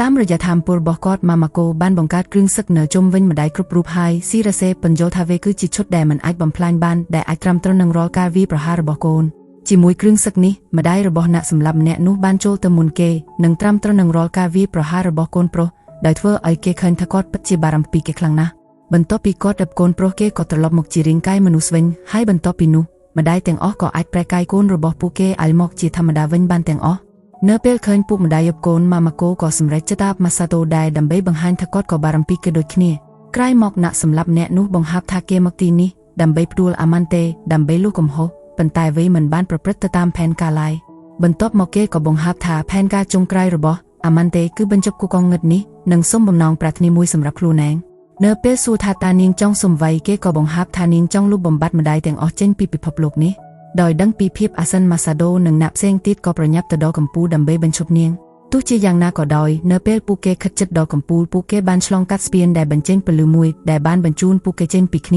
ម៉ាសាដូបានឃើញខ្លួនឯងនៅម្នាក់ឯងក្នុងផ្លូវដើរដែលពូពេញដោយអន្ទាក់ហើយក៏ដឹងភ្លាមថាពួកគេត្រូវបានបំបែកពីគ្នាទោះជាយ៉ាងណាក៏ដោយគេជឿជាក់ថាគេនិងអ្នកផ្សេងទៀតអាចរកផ្លូវដើរឆ្លងកាត់បានយ៉ាងងាយនិងជួបគ្នាម្ដងទៀតនៅពេលគេបណ្ដំណើរទៅមុខក្នុងផ្លូវងឹតគេសម្លេងដើរសម្ដាំក្រគេហើយក៏រៀបចំខ្លួនការពារទោះជាយ៉ាងណាក៏ដោយគេមានអារម្មណ៍ធូរស្រាលនៅពេលឃើញថាជាម្ដាយរបស់គេបន្ទាប់ពីបានជួបគ្នាវិញគេសម្រេចចិត្តបណ្ដំណើរទៅមុខប៉ុន្តែម៉ាម៉ាកូបែរជាសុំឲ្យគេដើរតាមគាត់ទៅក្នុងផ្លូវតូចចង្អុលមួយនៅពេលគេក៏សម្គាល់ឃើញថាផ្លូវនោះត្រូវបានបិទពីខាងទៀតគេក៏បោះធំមួយចូលទៅដែលបណ្ដាលឲ្យអន្ទាក់ដំណើរការគេក៏ដឹងភ្លាមថាម៉ាម៉ាកូដែលគេឃើញនៅពីមុខគេនេះគ្រាន់តែជាតួអង្គคล้ายៗដើម្បីដាក់អន្ទាក់គេប៉ុណ្ណោះដោយមិនខ្វល់ពីម៉ាម៉ាកូคล้ายៗទាំងអស់ ម៉ាសាដូក៏បនដំណើរទៅមុខរហូតដល់ឃើញចិន្តាមុនពេលគេអាចចេញពីជិននោះម៉ាម៉ាកូខ្លាញ់ទាំងអស់ចាប់ផ្ដើមចូលមកចិត្តគេដែលមើលទៅកាន់តែគួរឲ្យខ្លាចនៅពេលម៉ាសាដូជំពប់ជើងដួលលើចិន្តាម៉ាម៉ាកូម្នាក់ទៀតក៏បង្ហាញខ្លួនពីខាងលើហើយគេអាចសម្គាល់ដឹងថាគាត់គឺជាម្ដាយពិតប្រាកដម៉ាម៉ាកូពិតប្រាកដបានខឹងយ៉ាងខ្លាំងចំពោះពួកខ្លាញ់ខ្លាយដែលបានប្រើរូបរាងគាត់ដើម្បីបំភ័យម៉ាសាដូពេលនោះហើយដែលគេដឹងថាម្ដាយរបស់គេបារម្ភខ្លាំងណាស់ចំពោះអ្វីដែលគេគិតមកលើគាត់មិនយូរប៉ុន្មានពួកគេក៏បានជួបជុំគ្នាវិញជាមួយសមាជិកក្រុមផ្សេងទៀតហើយវាយបង្ហាប់ថានាងក៏បានឃើញរូបរាងម្ដាយនាងជាច្រើនដែរប៉ុន្តែនាងដឹងថាជាអន្ទាក់ហើយបានកម្ចាត់ពួកគេទាំងអស់ចំណែកមេឌីក៏បានវាយម្ដាយខ្លាញ់ខ្លាយរបស់នាងដោយឈឹកច្រត់ដែរប៉ុន្តែផតតាបែរជាមិនប្រាប់ព័ត៌មានអ្វីឡើយអំពីអ្វីដែលនាងបានជួបវាយបានសួរម៉ាសាតូអំពីអ្វីដែលគេបានជួបប៉ុន្តែមុនពេលគេអាចឆ្លើយពួកគេក៏សម្លេងផ្ទុះនិងប្រញាប់ទៅមើលនៅទីនោះពួកគេឃើញបុរសម្នាក់កំពុងព្យាយាមបាត់ថ្វាទៅកាន់ជើងចុងក្រោយប៉ុន្តែវាមិនកម្រើក្លាយម៉ាសាដូមានការភ្ញាក់ផ្អើលយ៉ាងខ្លាំងដែលឃើញថាអាម៉ាន់តេអាចកម្ចាត់មេបិសាចចុងក្រោយនៃកុកងងឹតនេះបានដោយខ្លួនឯងនៅពេលអាម៉ាន់តេឃើញពួកគេនាងក៏ដដៅចេញមកនិងសម្រេចចិត្តដោះស្រាយគ្នាត្រង់នេះតែម្ដងរឿងនេះអាចនឹងក្លាយជាសាហាវដូច្នេះម៉ាម៉ាកូសុំឲ្យផតតាទៅពូនសិនព្រោះនាងមិនមែនជាអ្នកប្រយុទ្ធបន្ទាប់មកអាម៉ាន់តេក៏ងាកមកចាប់អារម្មណ៍លើវាយនិងមេឌីដែលស្ពតថានឹងសងសឹកចំពោះរាល់ដងដែលពួកគេធ្វើឲ្យនាងមើលទៅដូចជាមនុស្សល្ងងម៉ាសាដូក្នុងនាមជាអ្នកដឹកនាំក្រុមបានសុំឲ្យនាងប្រយុទ្ធជាមួយគេមុនគេជាមួយគ្នានោះអាម៉ាន់តេបានបោះដាល់ឡើងលើអាកាសហើយសម្រុកមករកម៉ាសាតូហើយទោះបីជាមានរបាំងការពាររបស់មេឌីនិងខែរបស់គេក៏ដោយក៏ម៉ាសាដូត្រូវបានខ្ទាតចេញដូចជាតុក្កតាបន្ទាប់មកអាម៉ាន់តេក៏លោតទៅវាយប្រហារម៉ាម៉ាកូដូច្នេះវាយក៏ប្រាមិនអាគុំក្លោដើម្បីបញ្ឈប់នាងទោះជាយ៉ាងណាក៏ដោយនាងបែរជារុញមិត្តរួមក្រុមខ្លួនឯងឲ្យទៅចំមុខស្ទើរទៅវិញដែលធ្វើឲ្យមានការផេនច្រឡំកាន់តែខ្លាំងមេឌីជឿជាក់ថាវាយមិនទាន់មានសមត្ថភាពគ្រប់គ្រាន់ឡើយនិងព្យាយាមបង្ហាញពីរបៀបប្រាមិនអាគុំឲ្យបានត្រឹមត្រូវនៅពេលនាងប្រាមិនអាគុំសម្លាប់ទៅលើអាម៉ាន់តេស្រមូលចរាចក៏បានកាន់ឡើងនិងវាបកមកលើនាងវិញបណ្ដាលឲ្យទាំងមេឌីនិងវាយប្រែកាយជីមឈូសបាត់ទៅដោយសារពួកគេគ្មានគ្រូមិនអាគុំផ្សេងទៀតដើម្បីប្រាស្រ័យរស់ឡើងវិញពួកគេក៏សុំឲ្យផតតារកវេម្យ៉ាងដើម្បីជួយបន្ទាប់មកម៉ាសាដូបានសុំឲ្យអាម៉ាន់តេបញ្ចុះពីសមត្ថភាពរបស់នាងហើយនាងក៏បង្ហាប់ថានាងមានអំណាចក្នុងការវាបកវិញរាល់ការវាប្រហារទាំងឡាយណាដែលប្រឆាំងនឹងនាងទោះបីជាមានការបញ្ចុះបែបនេះក៏ដោយម៉ាម៉ាកូចង់វាប្រហារមុនគេប៉ុន្តែម៉ាសាដូបានខត់គាត់ដែលធ្វើឲ្យគាត់ឃើញថាការវាប្រហាររបស់គាត់គឺខ្លាំងពេកប្រសិនបើវាត្រូវបានវាបកមកវិញវានឹងបង្កបញ្ហាធំនៅពេលឃើញម៉ាម៉ាកូតែងតែលូកដែលចូលក្នុងរឿងរបស់គេអាម៉ាន់តេក៏ស្នើថានឹងលុបគាត់ចេញពីពិភពលោកនេះដើម្បីឲ្យអ្វីកាន់តែងាយស្រួលសម្រាប់ម៉ាសាតូដោយនិយាយថាគេនឹងមានសេរីភាពពិតប្រាកដនៅពេលដែលម្ដាយទាំងអស់បាត់បង់អស់ភ្លាមនោះវាយនិងមេឌីក៏ត្រូវបានប្រាស្រ័យរស់ឡើងវិញនិងសុំឲ្យម៉ាសាតូកុំស្ដាប់សម្ដីមិនល្អដែលអាម៉ាន់តេកំពុងនិយាយឲ្យគេស្ដាប់វាយព្យាយាមប្រាមិនអាគុំម្ដងទៀតប៉ុន្តែដូចជាលើកមុនដែរនាងត្រូវបានវាបកមកវិញមេឌីក៏ព្យាយាមវាប្រហារដោយឆេះច្រត់ដែរប៉ុន្តែរាល់ការវាប្រហារដោយកម្លាំងបាយក៏ត្រូវបានវាបកទៅរកអ្នកវាវិញដូចគ្នាបន្ទាប់មកអាម៉ាន់តេក៏ចាប់ផ្ដើមនិយាយរអ៊ូទាំងពីរបៀបដែលម៉ាសាតូគួរតែមានការផ្សងព្រេងដ៏រីករាយជាមួយមិត្តភក្តិនិងមានក្តីស្រឡាញ់ប៉ុន្តែរឿងទាំងនោះមិនបានកើតឡើងឡើយព្រោះគាត់បានមករារាំងគេតាំងពីថ្ងៃដំបូងខណៈពេលដែលនាងរៀបនឹងបញ្ចប់ជីវិតម៉ាម៉ាកូម៉ាសាដូក៏ចូលមកការពារដោយនិយាយថាគេមិនខ្វល់ពីរឿងទាំងនោះឡើយគេរំលឹកពីអារម្មណ៍មូមើលការពីគេមកទីនេះដំបូងដោយគិតថាម្ដាយរបស់គេនឹងបំផ្លាញពិភពស្រមៃរបស់គេមិនត្រឹមតែគាត់ខ្លាំងជាងគេប៉ុណ្ណោះទេប៉ុន្តែគាត់ថែមទាំងស្លៀកឈុតសិស្សសាលានិងមកចូលរៀនជាមួយគេហើយថែមទាំងដណ្ដើមយកភាពលេចធ្លោទាំងអស់ទៀតផងគេសារភាពថាអ្វីគ្រប់យ៉ាងគឺជារឿងដែលខុសឆ្គងទាំងអស់តាំងពីគេមកទីនេះទោះបីជាយ៉ាងនេះក្តីម៉ាសាដូជឿជាក់ថាវាគឺជាភាពសប្បាយរីករាយនៃការផ្សងព្រេងដែលអ្នកបានជួបប្រទះនៅស្ថានភាពចម្លែកគ្រប់បែបយ៉ាងនិងរៀនដោះស្រាយវាភ្លាមគេជឿជាក់ថាការផ្សងព្រេងនេះគឺជាបទពិសោធន៍ដ៏ធំមួយសម្រាប់ពួកគេដោយសារតែពួកគេមានម៉ាម៉ាកូនៅក្នុងក្រុមដូច្នេះគេចង់ការពារគាត់និងបន្តការផ្សងព្រេងជាមួយគាត់បន្តទៀតជាមួយគ្នានោះសមាជិកក្រុមផ្សេងទៀតក៏បានចូលរួមជាមួយគេនិងត្រៀមខ្លួនកម្ចាត់អាម៉ាន់តេឲ្យបានចុងក្រោយទោះជាយ៉ាងណាក៏ដោយម៉ាម៉ាកូបានសុំការអនុញ្ញាតដើម្បីនិយាយពាក្យចុងក្រោយទៅកាន់នាងមុនពេលពួកគេចាប់ផ្ដើមប្រយុទ្ធគាត់សួរអាម៉ាន់តេថាហេតុអ្វីបានជានាងមានការសោកខ្ពើមច្រើនម្លេះពីអ្នកដទៃប៉ុន្តែអាម៉ាន់តេមិនព្រមពន្យល់និងចាប់ផ្ដើមបង្ហាញការខឹងសម្បារយ៉ាងខ្លាំងលើកនេះម៉ាម៉ាកូដែលជាធម្មតាមានភាពរីករាយបែរជាមានអារម្មណ៍អន់ចិត្តនិងសម្រេចចិត្តស្ដីបន្ទោសនាងដើម្បីឲ្យនាងដឹងខ្លួនវិញម៉ាសាដូព្យាយាមផាត់គាត់ប៉ុន្តែក្មេងស្រីបានរុញគេចេញដើម្បីឲ្យម៉ាម៉ាកូប្រើអំណាចចម្ដាយរបស់គាត់ដោយសន្តិភាពភ្លាមនោះថាមពលដ៏ខ្លាំងមួយបានបញ្ចេញចេញពីម្រាមដៃរបស់គាត់ហើយផតតាបញ្យល់ថាវាគឺជាជំនាញចុងក្រោយនៃក្តីស្រឡាញ់របស់ម្ដាយដែលលេចឡើងនៅពេលម្ដាយអន់ចិត្តនឹងកូនទោះបីជាមានថាមពលវាបកក៏ដោយក៏អាម៉ាន់តេប្រិច័យក្នុងការការពារការវាប្រហារនេះដែលបានទម្លាស់រាងកាយនាងនិងបាក់ថ្វារនៅពីក្រោយនាងម៉ាម៉ាកូបញ្យល់ថាវាគឺជាការស្ដីបន្ទោសច្រើនជាងការវាប្រហារប៉ុន្តែអាម៉ាន់តេមិនខ្វល់ឡើយនិងបានរត់ចូលទៅក្នុងថ្វារនោះដើម្បីសុំបំណងប្រាថ្នា សមាជិកក្រុមផ្សេងទៀតក៏បានដេញតាមនាងចូលទៅដែរប៉ុន្តែនៅពេលពួកគេទៅដល់កន្លែងសុំបំណងប្រាថ្នាម៉ាសាដូក៏ភ្លេចថាគេចង់សុំអ្វីបាត់ទៅហើយទោះជាយ៉ាងណាក៏ដោយសារគេត្រូវសុំបំណងប្រាថ្នាមុនអាម៉ាន់តេម៉ាសាដូក៏មានការភ័ន្តច្រឡំហើយបានសុំទ្រីបងាក់ឲ្យបានច្រើនមិនចេះចាប់មិនចេះហើយដូចអ្វីដែលវាយធ្លាប់បានទីទុកមុនពេលពួកគេចូលក្នុងគុកកងងឹតនេះមែនភ្លាមនោះថាស្ដាក់ទ្រីប៉ុងក៏លេចឡើងក្នុងដៃរបស់ម៉ាម៉ាកូហើយកន្លែងសុំបំណងប្រាថ្នាក៏ត្រូវបានដាក់ចេញពីទីនោះអាម៉ាន់តេមានអារម្មណ៍មូមើយ៉ាងខ្លាំងហើយរត់ចេញបាត់ទៅហើយម៉ាសាដូក៏អង្គុយយំចំពោះការដែលគេមិនបានសុំឲ្យខ្លួនឯងខ្លាចជាអ្នកខ្លាំងបំផុតក្នុងពេលជាមួយគ្នានោះអាម៉ាន់តេកំពុងតែខឹងយ៉ាងខ្លាំងដែលម៉ាម៉ាកូបានបំផ្លាញផែនការរបស់នាងទាំងអស់ប៉ុន្តែនាងនៅតែមិនទាន់បោះបង់វិជ្ជារបស់នាងឡើយថ្ងៃបន្ទាប់ស៊ីរ៉ាសេបានចូលរួមញ៉ាំអាហារពេលព្រឹកជាមួយពួកគេនិងសរសើរពួកគេដែលបានដោះស្រាយស្ថានភាពនោះដោយមិនមានការខូចខាតធំដុំបន្ទាប់មកនាងបានដកគ្រាប់បាល់មិនអាគមដែលត្រូវបានប្រើដោយតែម្ដាយរបស់វាយនិងមេឌីចេញមកស៊ីរ៉ាសេបង្ហាប់ថាអាម៉ាន់តេក៏កំពុងប្រើប្រាស់គ្រាប់បាល់មិនអាគមដូចគ្នាដែរដូច្នេះឡូវនេះពួកគេនឹងធ្វើការស៊ើបអង្កេតឲ្យបានច្បាស់លាស់អំពីវានាងក៏បង្ហាប់ទៀតថាអាម៉ាន់តេគឺជាសមាជិកម្នាក់ក្នុងចំណោមសមាជិក4នាក់របស់ក្រុមបាបាល់ដែលមានន័យថាក្មេង2នាក់ផ្សេងទៀតក៏មានអំណាចខ្លាំងក្លាដែរឥឡូវនេះស៊ីរ៉ាសេបានប្រោបេសកម្មថ្មីឲ្យពួកគេដើម្បីកម្ចាត់ក្មេង2នាក់ផ្សេងទៀតនោះដែរហើយម៉ាសាដូក៏សាច់ដោយនិយាយថាគេដឹងថារឿងនេះនឹងកើតឡើងយូរហើយនៅពេលពួកគេរៀបចំសម្រាប់ការផ្សងព្រេងថ្មីម៉ាម៉ាកូបានសួរម៉ាសាដូថាតើគេកំពុងតែស្បែកចិត្តមែនទេហើយគេក៏បានសារភាពជាចុងក្រោយថាវាមិនមែនជារឿងអាក្រក់ដូចដែលគេធ្លាប់គិតពីដំបូងឡើយ